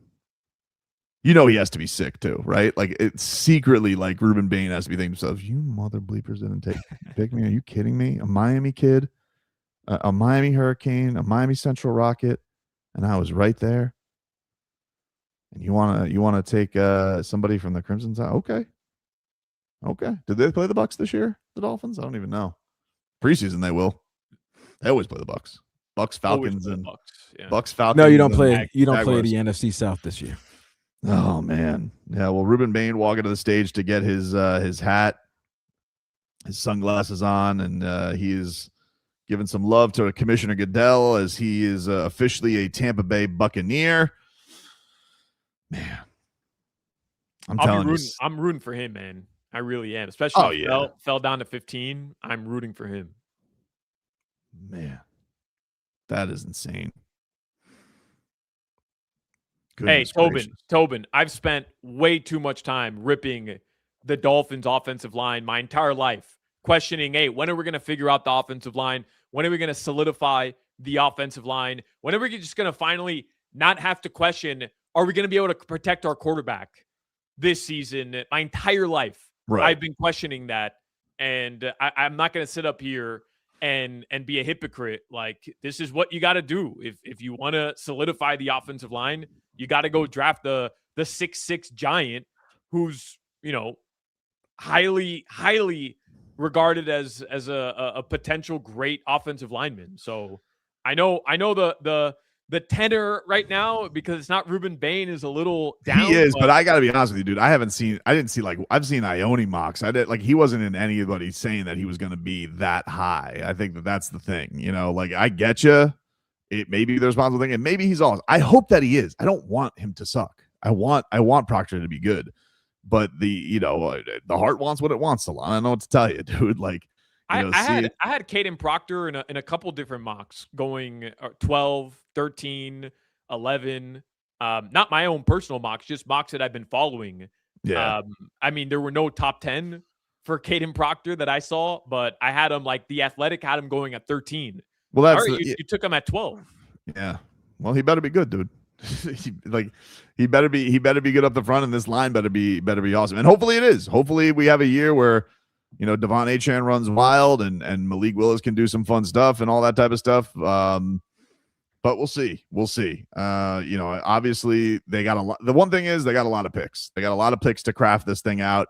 It does feel safe, and that's fine. Like he said, I'm going to go for doubles, and maybe there was fear in his heart on Ruben Bain about the arms. Because the one thing I will say, I don't think that the whole accident story had anything to do with it. But the measurable thing, he did talk about physical traits in that lead in, and guys having to have the physical tools, and that's one of those things. I think if you're a GM, you're gonna maybe trust your eyes a little bit, and that whole am I just gonna go with the instincts and the guts and the art thing? Maybe he doesn't feel like he's in a position to do that, but that's probably what it is. This is a guy who maybe is drafting more not to screw it up than he is to get it right. I don't know. Right. But it's not going to – if as long as Proctor is capable, and even with Saban given those red flags, he's still saying, he's going to be good. He's not going to be talented. He's only 20. He's also only 20. Yeah, 20 those concerns – old. yeah, he's a little kid, Right. So the concerns of him not showing up to camp in the proper shape, he's 20 years old. He could not show up to camp. You're going to be practicing in South Florida. His ass is going to be in shape.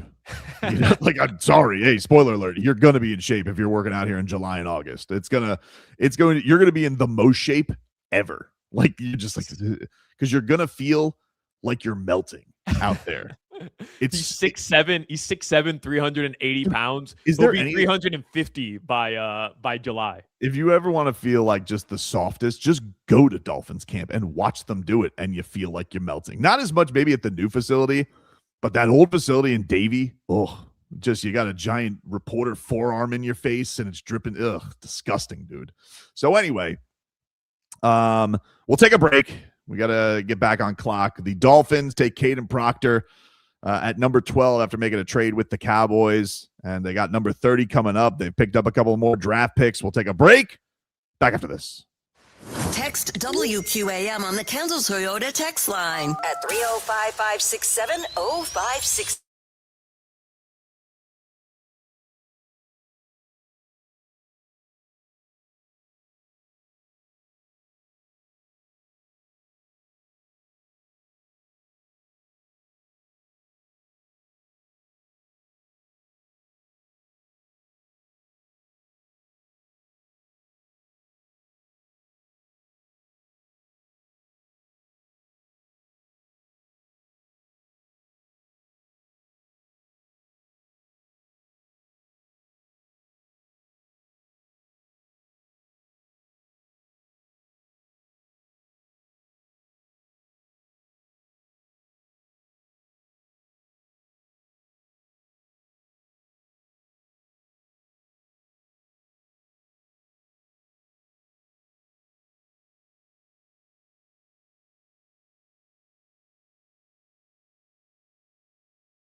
Welcome back. It is Game Day Uncensored here on FM 104.3 WQAM. Brendan Tobin and Alejandro Solana here with you as the Miami Dolphins have selected Kaden Proctor, offensive tackle out of the University of Alabama, with the 12th pick in this year's draft. They made a trade with the Dallas Cowboys, who moved up to take Caleb Downs, the safety from Ohio State, at 11. They pick up 2 fifth-round picks in the meanwhile. I'll give you the recap of picks right now. The Lions have just put their pick in. But right now you had, just to give you the top 16 as it is, top half of the draft finally done. You have Fernando Mendoza, number 1, David Bailey, number 2 to the Jets. The Cardinals took Jeremiah Love at 3. Carnell Tate, wide receiver from Ohio State, went number 4 to the Titans. The Giants, with their first-round pick at number 5, took Arvell Reese from Ohio State. The Chiefs traded up to 6 with the Browns. They took Mansour Delane from LSU. Sonny Styles, Ohio State linebacker, went number 7 to the Washington Commanders. Number 8, Jordan Tyson, wide receiver from Arizona State, went number 8. Number 9, Spencer Fano was the first tackle off the board from Utah. He went to the Cleveland Browns. The Giants, with their second first-round pick at number 10, took Francis Mauinoa, Canes offensive tackle. Then we mentioned Caleb Downs, safety from Ohio State, went to the Cowboys at the Dolphins' original spot of 11. The Dolphins got 2 fifth-round picks in return. They took Kaden Proctor with the 12th pick. Ty Simpson, quarterback from Alabama, he went 13 to the Los Angeles Rams. Vega Ione went to the Baltimore Ravens at 14, offensive guard. Reuben Bain Jr. from the University of Miami went number 15 to the Tampa Bay Buccaneers. Tampa Bain, that's what they're calling it right now. Kenyon Sadiq, Oregon tight end, went to the New York Jets with their second first-round pick. And Man Campbell adding some beef on the line. He just took Clemson offensive tackle Blake Miller. So that is your recap right now of the first round. The Dolphins picking at 30. And up now on the clock is the Minnesota Vikings. Most shocking thing that's happened so far, Solana, what do you think it's been? Well, to me, it's Ty Simpson going at 13 to the Rams. It's not even that Ty Simpson went high in the draft. I'm not that shocked by it, but I just don't understand what the Rams are doing. Like, I get it in theory, but they're in a win now situation. Like, go get somebody who can help you win right now. So that one's weird to me. Tobin, I'll say this. I'm watching a video right now of Kaden Proctor, who, by the way, said, quote, "I'll play anywhere." So we can kind of brush aside the idea that he's got to play tackle. Like, he's willing to play anywhere. But there's highlight of this guy out wide catching a pass and running upfield. They put him in a wildcat set, and they handed the ball direct snap to him. He caught it and tried to get into the end zone, jumped over a defender. They also handed him a ball on a short yardage gain. Like, forget Alec Ingold. Have fun in LA. We got Kaden Proctor now to get the ball to in short yardage situation. So this dude, he's athletic, man. He's 6'7", 385 pounds. He can catch passes. He can catch direct snaps and go get into the end zone. Tobin, come on, man. Let's go. Get hyped up with me, man. We got Kaden Proctor.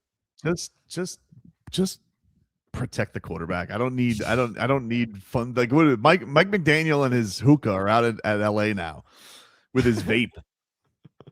I don't need Kaden Proctor to run the Wildcat. We have somebody to run the Wildcat.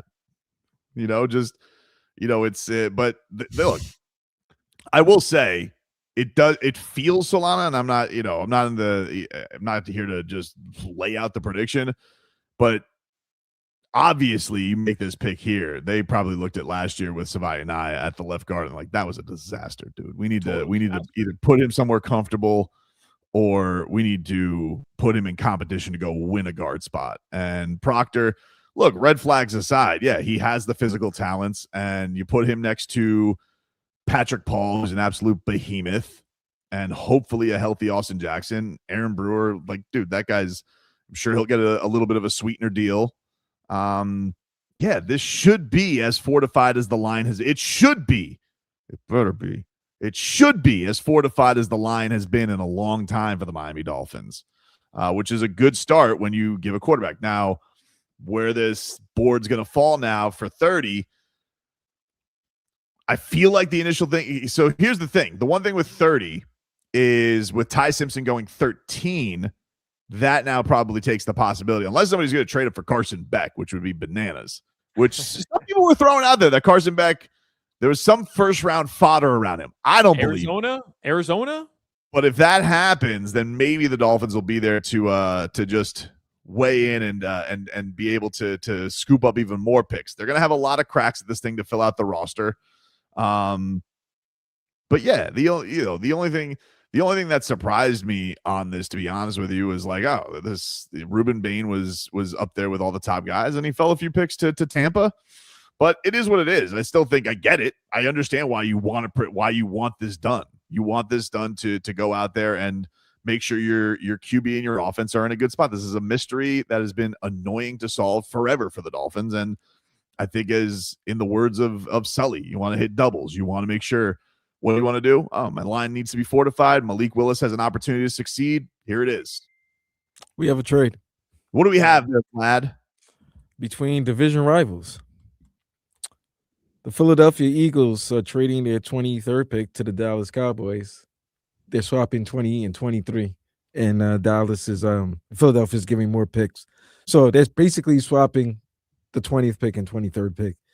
And Dallas is giving, I think, some 3rd and 4th round picks as well. Yeah, but, so the Eagles get the number 20 pick from Dallas and a 7th rounder from Dallas. The Cowboys go back to 23, which is where the Eagles were going to pick, but they also get the 114th pick, which I believe is a 3rd rounder, and a 137th overall pick as well. All right. Jerry's wheeling and dealing today. Makes sense for them. They moved off of 2 picks, 2 5th rounders to the Miami Dolphins, so it makes sense for them to get some more picks. They get a couple. They get a 4th rounder and 2 4th rounders. The Eagles have tweeted out, "It's happening, people." Listen, Eagles, you might want to be careful with all the stuff adjacent with the A.J. Brown, Mike Vrabel stuff. We don't know what we could take that as today. By the way, this is crazy what's going on with the Patriots, man. Dude, just absolutely insane, man. Insane. If you guys missed it today, maybe you were getting to your draft party or wherever, but Mike Vrabel made another statement there was more photos that came out today from 6 years ago with him and Diana Rossini. So Vrabes had to go and make a statement again pre-draft to the media in which he said, "My previous actions did not meet the standard I hold myself to. My priorities are to my family, my football team, and my family needs me this week, and that's where I'll be." When he was asked, this is from Jonathan Jones' Twitter, asked if he's going to miss any further related activities in football besides Saturday's draft, he said he's not sure. "I can't answer that. I can only say whatever my family needs, that's what I'm going to be there to provide." I wonder if he's going to survive this, dude. I really do. He'll survive. He's going to survive. Well, he's going to survive. Everybody says that guy, but first of all, here's the one thing I would say. We think that because you're like, oh, this doesn't really affect his job, but it never stops. It's like, because here's the thing. Now you have to think about what else could be out there where something else can happen. It's not what's happened. It's what could happen that you don't know about. Like, what line does it go to where you're like, you know what? I can't be in the public eye anymore because I'm just embarrassing my family. It all depends on how honest and forthright he was. Now, clearly, this was not a one-time affair. This is an affair that's been happening for 6 years. Mind you, I mean, we don't know that. Like, for sure it happened 6 years ago. If you're being seen in a hole-in-the-wall bar in New York City, okay, that means, it's New York. People are gonna know you went to a hole-in-the-wall bar in New York City. I'm just saying, I don't think it's fair. Like, we don't know that they've been having. They were kissing. They said they were kissing, dude. Oh, no. I'm not saying that it didn't happen 6 years ago, and clearly they were together in Phoenix. But I just think it's. So are you saying this is just this is just too random? No, that's his side piece. That's his girl. Yeah, this was before she was even married. The new and that's pictures. the nasty part, Tobin. That's the nasty part. What's those crazy? pictures in New York was in 2020, the same year she got married. What's crazy is And the the kids' timeline. Yeah, the timeline is crazy when you consider the fact that she named with her now husband their child Michael, which is just absolutely insane. And then the videos of her, the videos of her interviewing him last year when he gets the Patriots job and asking About him his questions wife? about her wife, about his that's wife why I'm is that's what I'm diabolical, saying. man. Guys, Diabolical. that's why She's Glenn Close. She's Glenn Close. This is not a Patriots problem. This is a Mike Vrabel being able to be the face of an organization when your wife is getting embarrassed day after day. I don't know that you can survive that. This is not a professional problem. This is a home problem that I don't know. You can't physically, you can't psychologically go, unless you're a psychopath. You can't psychologically handle a job like this with this much personal wreckage around you. It's not being responsible. It's not like Tiger Woods where you're a golfer and only responsible for yourself. So we'll see. By the way, pick is in for the Panthers. They took Monroe Freeling, offensive tackle from Georgia, and the Eagles have traded up and they have taken Mekhi Lemon, USC wide receiver. I guess we can say adieu to A.J. Brown officially. Yeah, Mekhi Lemon is going to the Philadelphia Eagles. And so now they can no longer be as miserable even after winning the Super Bowl. We will take a break here on Game Day Uncensored. We are rolling on. We're at pick 20. We're 10 away from the Miami Dolphins making their second first-round selection. We will take a break. Back after this. WQAM invites you to salute America's heroes this Memorial Day weekend, May 23rd and 24th on the shores of Miami Beach at the Hyundai Air and Sea Show. Free to the public.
Hello, we are back.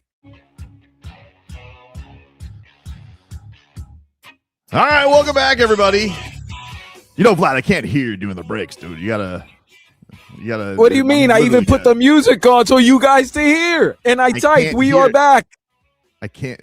I don't see you chatting that we're back because it said like 3 times, but it didn't. I don't have the music that comes through, buddy. Well done, Vlad. Either way, welcome back, everybody. It's good to be back with you here. Game Day Uncensored rolls on here. The Steelers about to make their pick at 21 as the Dolphins will make their second pick at 30. If you guys are just tuning in, Kaden Proctor was the pick.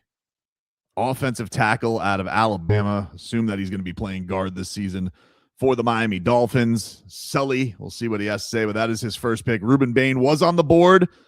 They traded back for the Cowboys to get Caleb Downs, the safety out of Ohio State. And that is the way that this thing is going. It's been a wild draft. It was very fast moving. It's slowed up here in the final third of it.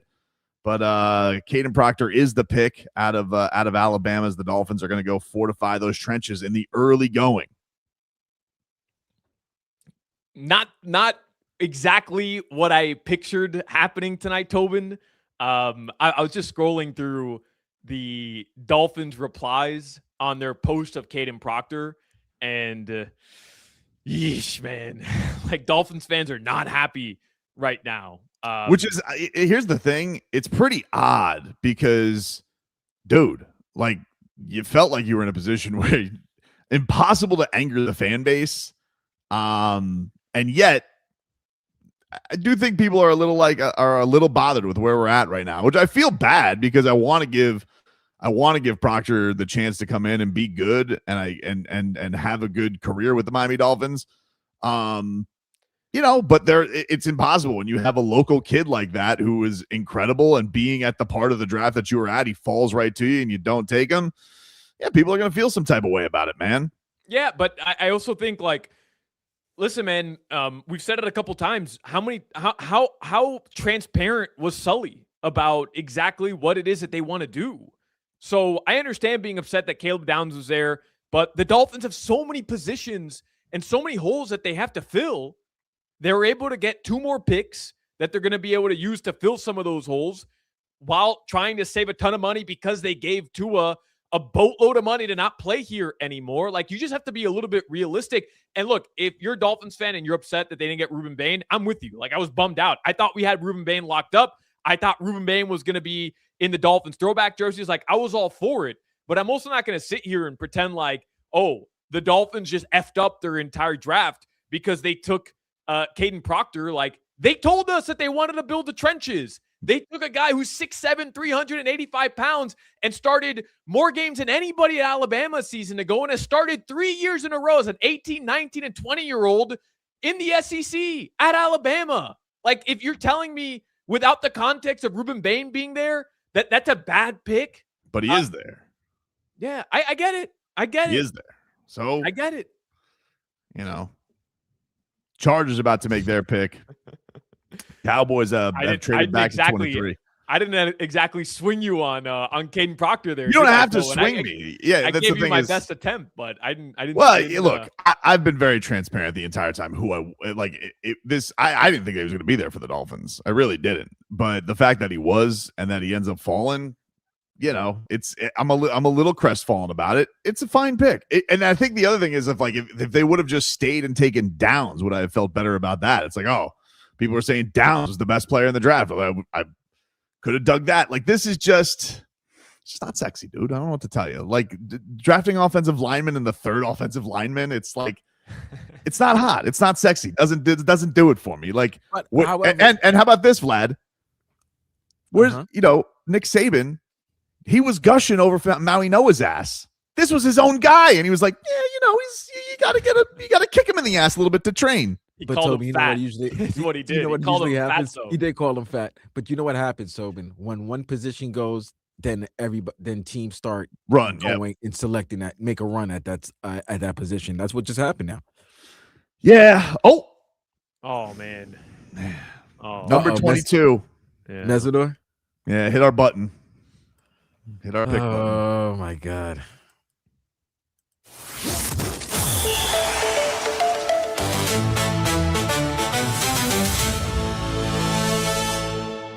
The third Miami Hurricane has gone off the board, and he's going to the Los Angeles Chargers. That's Maple annoying. Miles Garrett.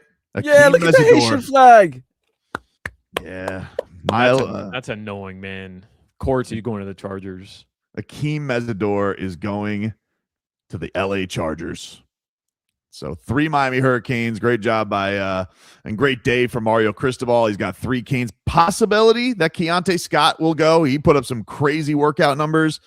The DB from the Miami Hurricanes, but the other side of that defensive line, that was the absolute heartbeat of this Canes run to the national championship game, was Akeem Mesidor and Ruben Bain. And Mesidor is going to join the LA Chargers at 22. Oh, man. Good pick. Good Excellent pick. pick. Very Very Mike good pick. McDaniel. Very Joining good. Mike McDaniel. I mean, not too. really. Mike McDaniel is on the offensive side of the football now. He's not exactly the head coach. Well, keep the vape away from him. All right, let him go to work. Enough of you can teach him about Socrates. I'm looking forward to this 30th pick, man.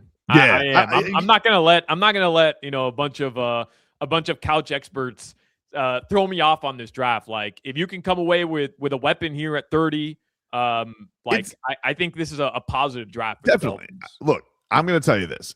I'm not as down on the Proctor pick as I'm just bummed about not getting Bain. That's all. I get it. I get it. By the way, That's I all totally it get is. And if anybody's got a problem with it, they can kiss my ass. I really don't care. Like, that's the kid was amazing. I love his mindset. We'll see what happens at the NFL career. But I get it. It's just Lonnie, you know what's gonna happen. You know what's Oh, gonna happen. he's gonna be a Hall of Famer. Yeah, I know No. exactly what's gonna happen. You know what's gonna happen, right? Halfley and the guys gonna come up with a play. It's gonna be an off tackle screen, and then Proctor's gonna run down for a first down for like 15, 18 yards. He might even get a touchdown.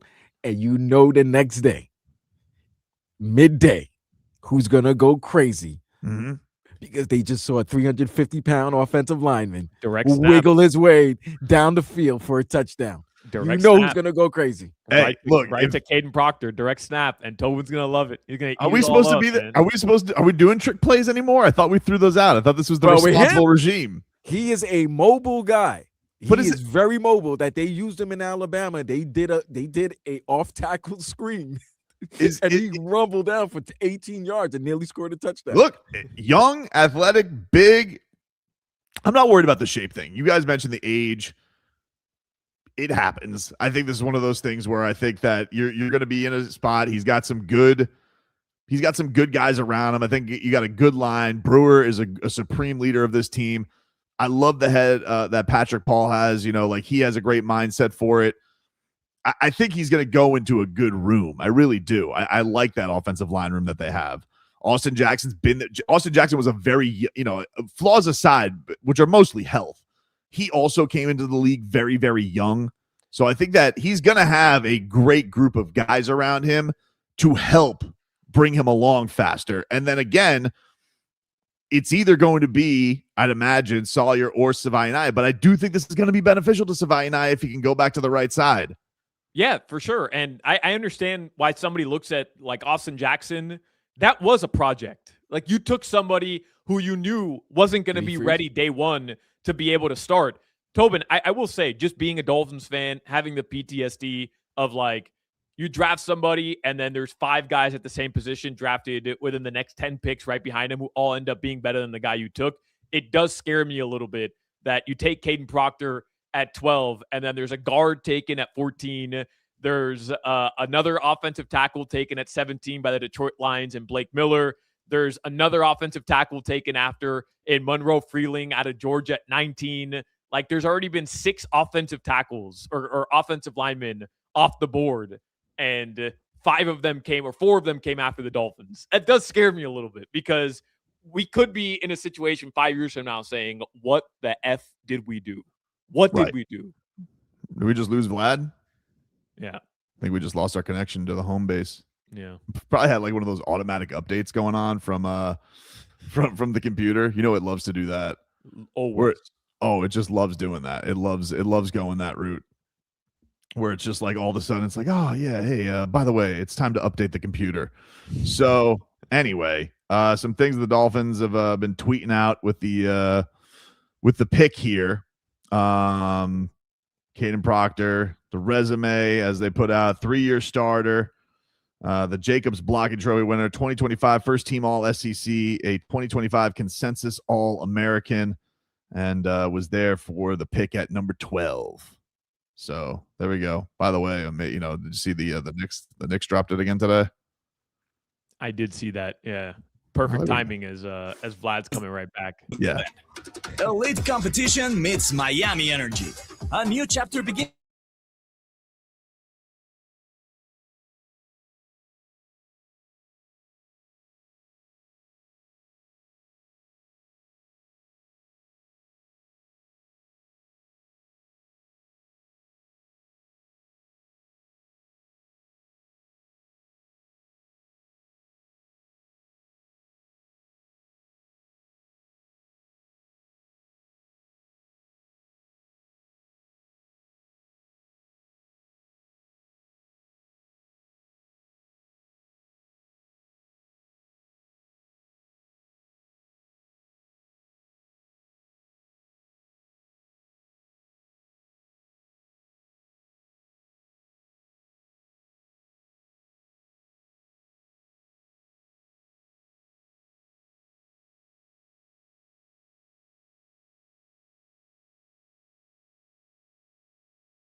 You to experience amazing. All right, welcome back, everybody. Game Day, Uncensored here on FM 104.3 WQAM. It is draft night. Happy to be with you here, Tobin and Solana and Vlad, as we are rolling through the night. We are at pick 24. The Cleveland Browns about to make their second pick of the night. Been a busy night for a lot of teams that have multiple picks. The Dolphins waiting for their chance at 30 again. They've taken Kaden Proctor. He's given some quotes to the media. This is from the great Barry Jackson. He tweets out, Proctor said that if he can keep his weight below 350 or 355, he can play every snap and be the explosive guy I know I am. Proctor said that he can play anywhere Miami wants, guard or tackle. So looking ready to do whatever the team needs. I mean, and what's he gonna say? No, I play left tackle, so Patrick Paul hit the bricks. I mean, he could. No, he can't. But I do like the idea of 20-year-old. Let's go. I want to get to work. Saying the right things, and Tobin, sign me up for a 6'7", 380 guy next to Patrick Paul at left guard. Like that sounds like an upgrade already to me over Savai'Naya. He revealed to reporters that he ballooned to 400 pounds as a freshman, but got it in check. Okay, time out. Can we discuss this a little bit? Mm-hmm. What's in Tuscaloosa for you to gain 400 pounds? Because I know what's in South Florida for you to gain 400 pounds.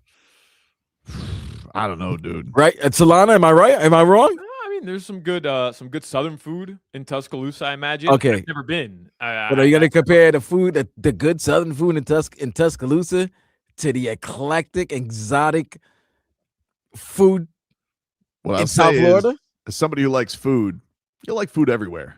But you're gonna love the food down here. The food's here is good, but I will say he's gonna melt in camp. It's gonna the pound should shed away. You hope. You would hope. You would hope. He said I was at 400 pounds one time, and and it's like, yeah, but you're still. And Nick Saban has never forgotten it, and Nick Saban has never let it go. Yeah, you were at 400 pounds. Like, you still got there, bro. Croquetas, grill, jerk chicken, Venezuelan food. Yeah. He can gain some weight. We got I'll give you guys a little rundown of where we've been since the 15th pick, or since the Dolphins pick. You had Ty Simpson going 13, Vega Ione to the Ravens at 14, Reuben Bain Jr. to the Tampa Bay Buccaneers at 15, Kenyon Sadiq went 16 to the New York Jets, the Oregon tight end. Then we had a lineman Blake Miller from Clemson went to the Lions. Caleb Banks, defensive tackle from Florida, went to the Vikings. Monroe Freeling, offensive tackle from Georgia, went to the Panthers. Mekhi Lemon, wide receiver from USC, went to the Eagles. You had Max Ianker from Arizona State, the offensive tackle, go to the Steelers. Akeem Mesidor from the Miami Hurricanes went to the Chargers. Oh, man.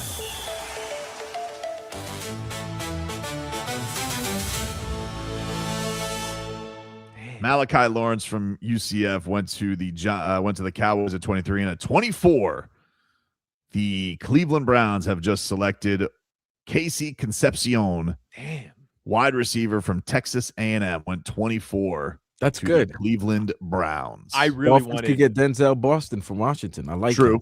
He is good. I really wanted Casey Concepcion, though, man. Like, I really wanted him at 30. He drops a lot of passes, though. Drop some passes, though. Yeah, does drop passes. He's like kind of an all dude. He had like 12 all around touchdowns, punt returns. He's a guy that, unlike our crazy play of putting Kaden Proctor in the Wildcat, like, they'll throw him everywhere at Texas A&M.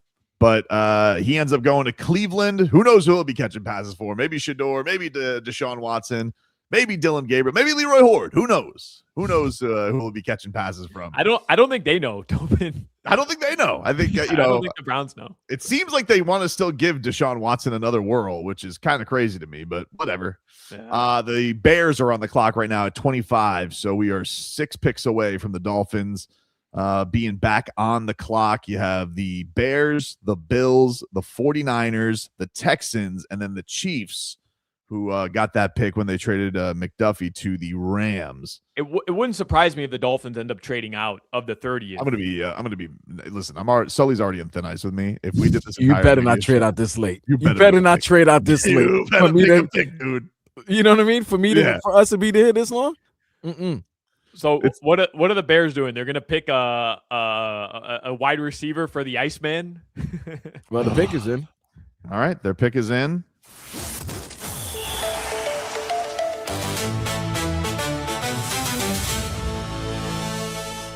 Man, Kaden Proctor is from Yanni Caracas. Kaden Proctor mentions no state taxes in Florida. Great, it's awesome. That's awesome. Exactly what I want to hear from a guy we just drafted who's 20 years old. He said Sully's gonna talk right at the end of the night after this first round. I would assume so. He said he hit it off. This from more from Yanni Caracas. He said he was he's on if he was surprised that he was picked when he was. He says, I thought I would be in the top 15 or 20. I thought the draft would start at 12 for me. He said that he thought he hit it off with the coaching staff when they met in person. Exciting. 5 carries for 16 yards last year, Tobin. Just throwing it out there. Listen, he's very versatile. He can play at any position you need him to, even fullback. Whatever you need from Kaden Proctor, he's there to give it to you. Still waiting on who this pick. I'm trying to look for a. Looks like the Bears are drafting Oregon safety Dylan Thieneman. Yep. Mm-hmm. He is going 25 to the Bears. So there you go. We are up to 26. Right. Inching our way to the Dolphins pick. We're 4 picks away. We're humming, dude. We're humming. This is. I was expecting us to be. You said last year the 30th pick was at 11:45, right? I think it was even later than that. I think it was 30, even. maybe. I think it was even later than that. We're making some solid time. Shout out to the NFL making it 8 minutes instead of 6. I mean, I think Goodell wanted. He said he wanted this to be done before 11 p.m. Yeah, I mean, It should be. And there's no reason. is The draft, like, first of all, what are we doing? Like, does this even need to be this? All this is here. All that's left is everybody knows their picks. This is only here for Mario Galaxy commercials right now on ESPN. And I've already seen it. So I don't need you to, they tried to do too much. Is there Publix in Alabama? If he tries with I think there are Publix in Alabama. I believe there are. You could try the new brisket subs. You saw that? You saw that whole brisket line from Publix? I did. I'll be there. I'm checking it out, dude. Yes, sir. You kidding me? He'll fall in love with Publix, man. What's not to love? We got a trade. What do we got? Really? Texans are on the clock.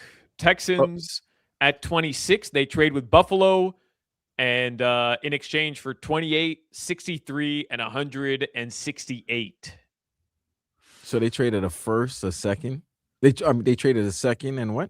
The Texans. The Texans got a 26 and the 91st overall pick from Buffalo in return for a 28th overall selection, the 63rd overall selection, and the 168th overall selection. Wait a minute. So basically, they just swapped picks each round, except maybe a third and a fourth. Yeah, they ended up getting an extra pick as well. That feels like a lot. Like the Dolphins got 2 fifths for a near top 10 swap, and these guys are swapping what, like 2 spots, and the Bills were able to get a friggin' second round pick. Yeah, I think they both swapped second round picks. Yeah, they swapped both. Yeah, they swapped first, second. Well, no. The Texans got a third. The Texans got a third. Okay. All right. Yeah. That makes sense. All right. Well, we'll see what they're up to. Let's get going, though, guys. Come on. We're ready. Let's haste makes waste. Let's go, or something like that. I don't know how that saying goes, but let's get to it. Let's make these picks. Let's get to it. Let's figure it out. Let's get this first round in the books, huh? Work our way to the number 30 pick for the Miami Dolphins. Let's see what we got going. Some guy they got this going on. Got a Dolphin fan on the ESPN broadcast right now. What type of crash out are you going to have if the Dolphins take another offensive lineman? I don't know, man. I don't think I could get more upset than I am. So I'm fine now. Whatever is at this point. I mean, let's see where we're at right now in the draft. I mean, Denzel McCoy's got all there, right? Denzel Boston's still there. Jamon McCoy's still there. Omar Cooper is still there. Keldrick Falk is there. Edge from Auburn. Not a lot of sacks, but is a little bit more of an all-around guy. So I think they can get a pretty solid player here, dude. Guy says 30th, pick a punter. Field position, man. It's a want stat special right there, dude. That's a want stat special. Colton Hood, so they take one. I mean, I don't know how scared they are of the McCoy injuries. You know what I mean? Like his pro day numbers, I think everybody was pretty impressed with the physicality, but then he had all these reports that he, had degenerative knee. But listen, I mean, if you're going to right out of the bat start, I would say like, hey, you're hopeful that he's going to be good to go too. I'm hopeful that this is not like, oh, he's coming and he's got recovery time for OTAs. Like, I hope he's ready to rock right off the bat. they need guys to start. Yeah, they do. Well, guys McNeil- are going to start no matter what, Tobin. Like whoever they're drafting is going to end up starting just because they need them to start. They've got nobody else. I think of the guys that are left. They had Emmanuel McNeil Warren, the safety from Toledo. He visited the team. Denzel Boston visited the team. So those are a couple of guys that they had. Kaden McDaniel, the defensive tackle from Ohio State, he visited the team. But I'd be surprised if they went defensive tackle. I mean, like, you got Grant, you got Sealer, you got Jordan Phillips. I mean, none of these guys like flat, but you got to hope that, and I guess here's the thing. You don't have a lot of loyalty to them because they weren't your picks, but you got to hope that Chris Greer's not such a bum. Like, you imagine if like Sully got here and he goes, hey, these 2 top picks from last year, no good. We got to move on, dude. We got to find replacements for them immediately. Because then if that's the case, you need to go like I would hope you're going to just be like, all right, we got to flip these guys and get them out of here. Yeah, but they're not going to do that, right? Like they'll let these guys play out one more year. You get a whole year to evaluate them and figure out like, okay, are they going to fit your system or not?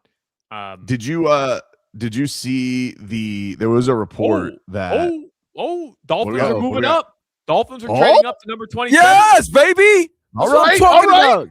Let's go home. Dolphins trade 30 and 90 for pick 27 and 138 from the 49ers. The Miami Dolphins are on the clock. All right. We got action, ladies and gentlemen. All right. Sully is not just a mover backer. He wants to take the elevator upstairs. I think this might be for Omar Cooper Jr. All right. Let's see. Miami Dolphins making a trade. We got action. Now on the clock. Trying to figure out where we're going. But the Miami Dolphins ready to make their second first-round selection of the day. Waiting on this result here. Dolphins have tweeted out, we've got a trade. They trade their 30th pick and a third rounder. Which they had a bunch of. Right. And they get the 27th overall pick and a fourth rounder from the 49ers. Okay. All right. Pretty good. We got a little swapsies there. The Dolphins are on the clock. Thank you, Earl. I love that guy's name is Earl. All right. Still oh, man. Once the Dolphins make the selection, we'll go to break for our final segment. Yep. Sure. All right. Let's see. Will they take a wide receiver? Will it be Keldrick Falk? What does Sully have in mind here? What does Sully have in mind here at pick number, what are we at, 27? 27. I do like that they moved right up in front of the Bills. Steal somebody from Buffalo. Just the idea of that. The Dolphins have just tweeted out the pick is in. All right, as we await with bated breath.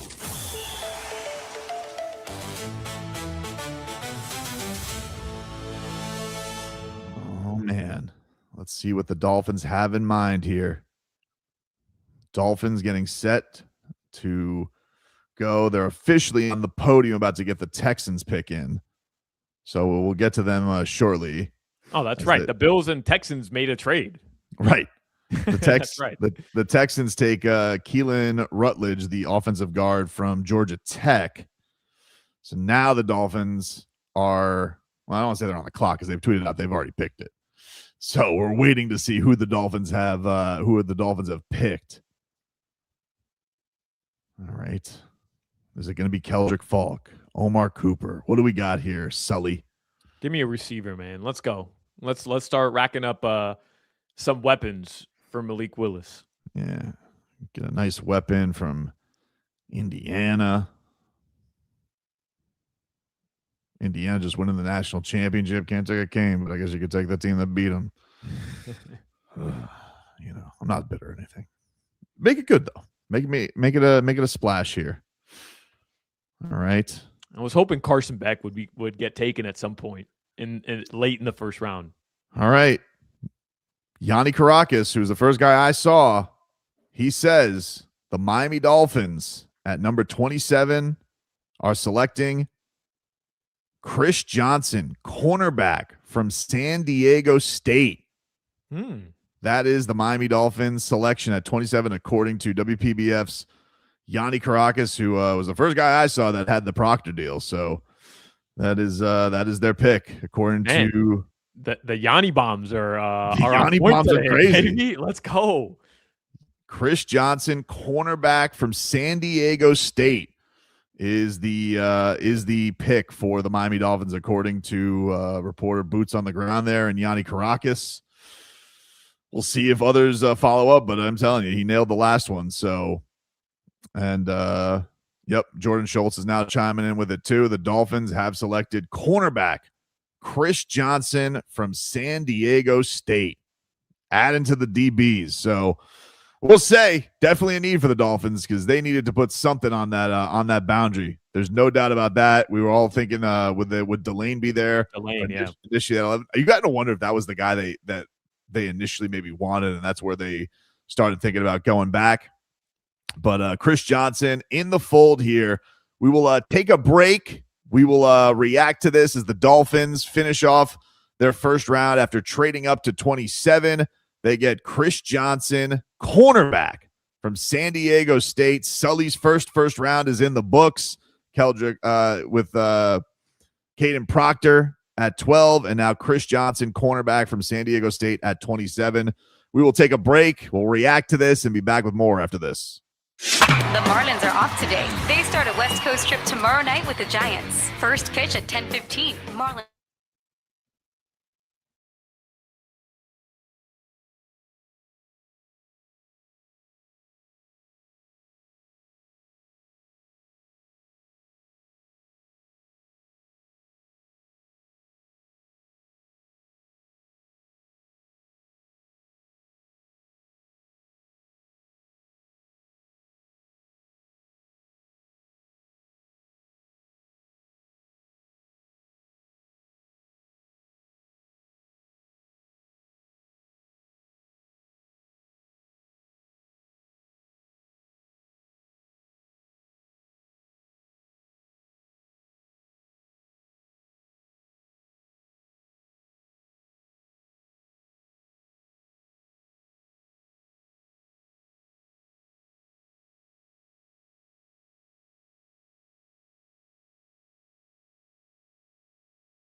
All right. Welcome back, everybody. It's game day. Uncensored. If you're just tuning in, the Miami Dolphins select Chris Johnson, cornerback, San Diego State, has been selected, the second first-round pick today by your Miami Dolphins. Dolphins traded both picks. They went back on the first one from 11 to 12, and then this one they traded up from 30 to 27. What was the initial give? What was the give up there, Solana, for the Dolphins to move up today? Do you have those details? Yeah, let me get it for you here. The Dolphins move from 30 to 27. They send San Francisco their 90th overall pick, and they get 138th back from San Francisco. Chris Johnson on a lot of those boards about the third, fourth cornerback. Jermon McCoy's on a lot of high the boards, but everybody very scared of the knee, I'd imagine, and the health issues. Colton Hood's been there, but he's been amongst those top 5 corners that were there. And the Miami Dolphins end up selecting him. Their first round from today, Kaden Proctor, offensive lineman from Alabama, gets picked at 12 after the Dolphins move back a slot. And Chris Johnson, the Dolphins get their DB, which, is also one of their big needs. Not fortifying the trenches necessarily, but good God, Solana, they need some people in the DB room. Yeah, they needed a corner. You mentioned it earlier. Kind of thought Mansour Delane was going to be the guy, and the Chiefs end up trading up for him. So Dolphins go trenches with their first pick. You just figured it was going to be a DB or maybe a wide receiver at 30. But yeah, they need corners. They need guys who can start right now. And hopefully Chris Johnson can start right now for the Miami Dolphins. Hold on. Let me hit this this thing for you hitting the guys. sounder. Yeah.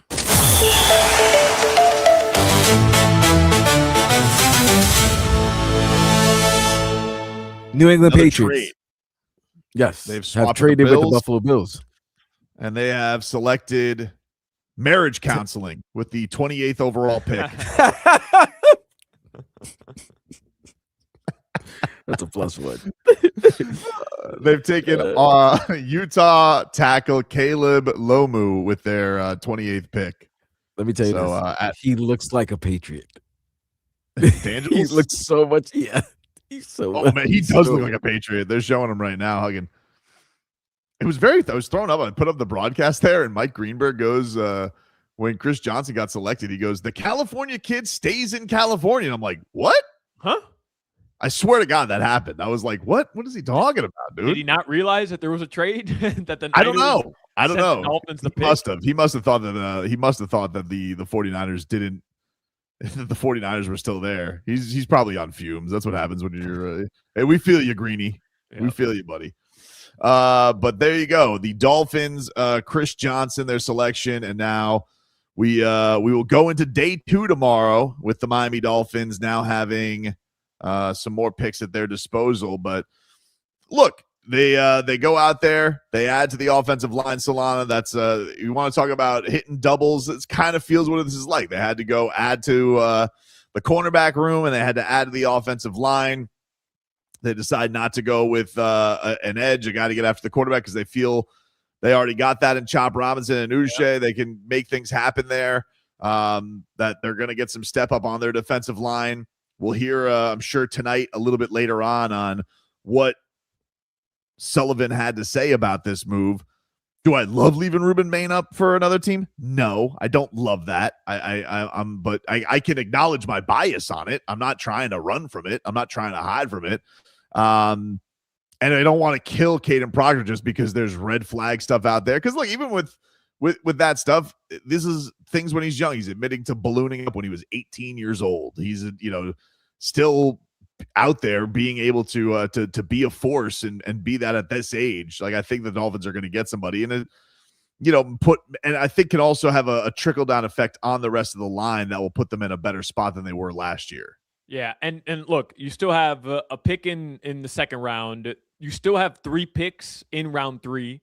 You have a couple in the 4th round. I think they have 3 still in the 5th round now, Tobin, because they get that one from San Francisco, and then 2 in the 7th round. Not that really matters that much. But there's still a lot of work to do for Sully and this entire front office. Yeah, I mean, did you come away today feeling like you got a franchise changer? I don't think so. And I think maybe Ruben Bain would have felt that way. Not a Right. franchise changer, but like just like that game changer, just because we know him. And you're right. Like our biases are towards Ruben Bain. Like that dude's going to be a stud. But I told you at the start of the broadcast, I wanted to learn about John Eric Sullivan today. Like, what were we going to learn about him? How he views the construction of his roster. And I think we learned a little bit today, which is, dude, like you said, he wants to hit doubles. He wants to play it safe. He wants to build the trenches. And then you get Chris Johnson. To me, that's not drafting best player available. That's him addressing needs in the backfield, which the Dolphins desperately have. Yeah, and that's the thing where you got to trust the coach. I mean, that's kind of the coach's bread and butter there in Hafley, and that's not that he's necessarily going to capitulate to his coach at all times because they've already talked about the arguments they've had, but you would hope like he's going to look and say, hey, is this a guy that will work for you? Because look, the last time the Dolphins, went corner early with Cam Smith, it was a disaster. And all we knew from him is that Chris Greer's son played with him or something like that, right? So this one, you have a new regime, new fresh set of eyes in a position that was definitely of need. I think that's why we were talking about taking Delane at second. And this is a guy that was amongst the top 3 to 4 guys at his position, not the medical red flag that McCoy had. So, all right, again, you're going to hope that the Dolphins have a guy that they're going to be able to start right out of the gate and blossom with the rest of this defense. But certainly they needed it. There's no doubt about that. Yeah, there's no doubt about that. I'm just reading here. Marcel Louis Jacques from ESPN says Chris Johnson, good ball skills, sound footwork, likely a day one starter for the Miami Dolphins. And then I don't know if you care about what Mel Kiper says or not. I know Crowder doesn't because he hates Mel Kiper. Why? But because Mel Kiper had Crowder going in the first round back when he was drafted by the Dolphins. So Crowder took out a $3 million credit line. And he ended up going in the 3rd round. And if you do the math there, you'll understand why that's, not the wisest decision. But he says on Chris Johnson, who the Dolphins just took with the 27th overall pick, quote, he's an ascending player. He keeps getting better and better. He started his last 2 seasons at San Diego State. And that's who the Dolphins get. Hey, Tobin, if he can start day one, I think that's huge. That's what you're looking for in the first round. Yeah, there's no doubt. That's that you have to have that. They have to come away from this draft feeling like these guys are going to grow together. They're going to start right away. And these are definitely positions that you felt like the void was filled.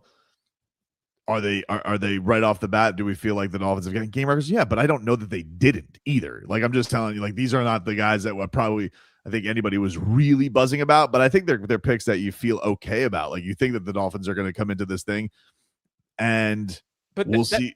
That's what happens. Like that's why I get frustrated with these drafts because, and I get it, man. 25 years, no playoff victory. I get it. I don't remember the last time the Dolphins won a playoff game. I don't. I was 4 years old, so I genuinely don't remember. I'm as frustrated as anybody. But like people fall in love while they're doing mock drafts and they're reading. Like people fall in love with certain guys, right? And then if your team doesn't draft that guy or the guys you expected or the guy you predicted would be drafted, you want to crush them.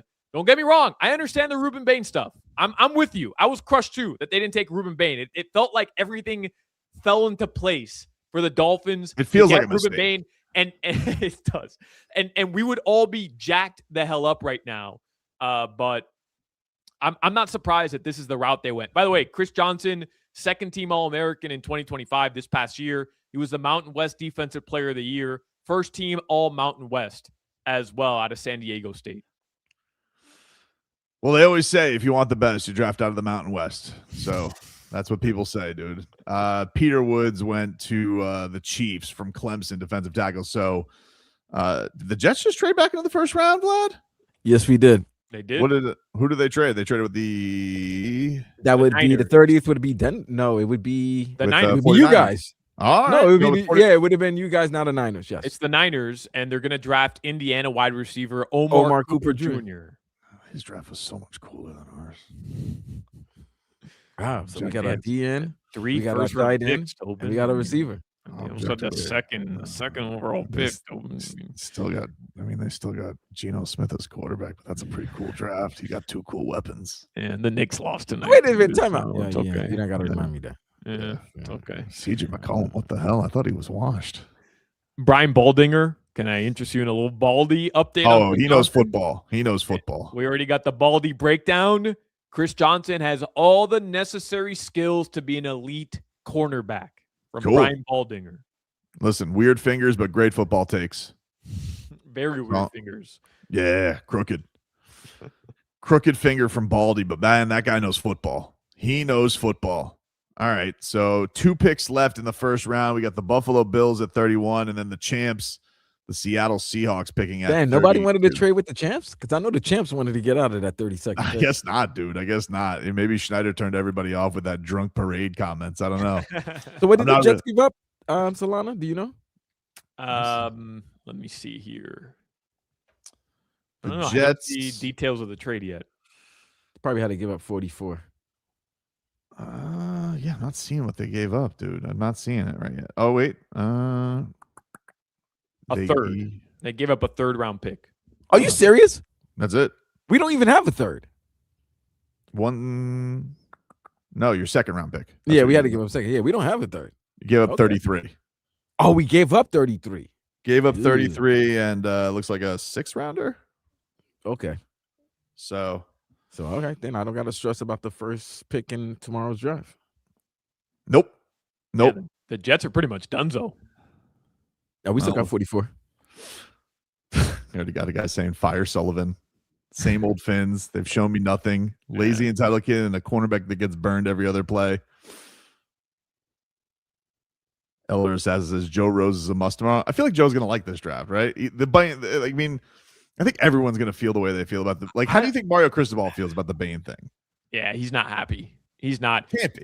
But Joe's a big Ruben Bane guy. Like, he's a big. Who's not a Ruben Bane guy as well? Yeah. Who's not? And I think that's one of the things is like, God, is that messing me up tonight? Probably. But Joe's gonna be all over Nick Saban calling him fat too. Like that. That's one of those things. Those old school guys, like they hate the idea of anybody, especially a Shula guy, a 20-year-old kid got up to 400 pounds. Oh, he's gonna crush him tomorrow. That is gonna be a must listen to. Well, that's our coverage today, everybody, on Game Day Uncensored. We'll have all of it for you reacting tomorrow on WQAM, starting with Joe Rose at 6 a.m. all the way to 10. Then myself and Leroy Horde, and then the boys in the afternoon with Hockman, Crowder, and Solana will take you up until 6. So we appreciate everybody tuning in tonight to the live stream. And we had a lot of fun with you guys. And we hope that, these guys have great Dolphins careers. Congrats to Chris Johnson from San Diego State. And congrats to Kaden Proctor. Looking forward to watching your Dolphins careers. And John Eric Sullivan, we'll see what he's got cooking up for the rest of the draft. Everybody have a great rest of your night. And we will all talk to you rascals tomorrow. WQAM's Whiskey, Stars, and Cigars, presented by Ed Moore Sawgrass.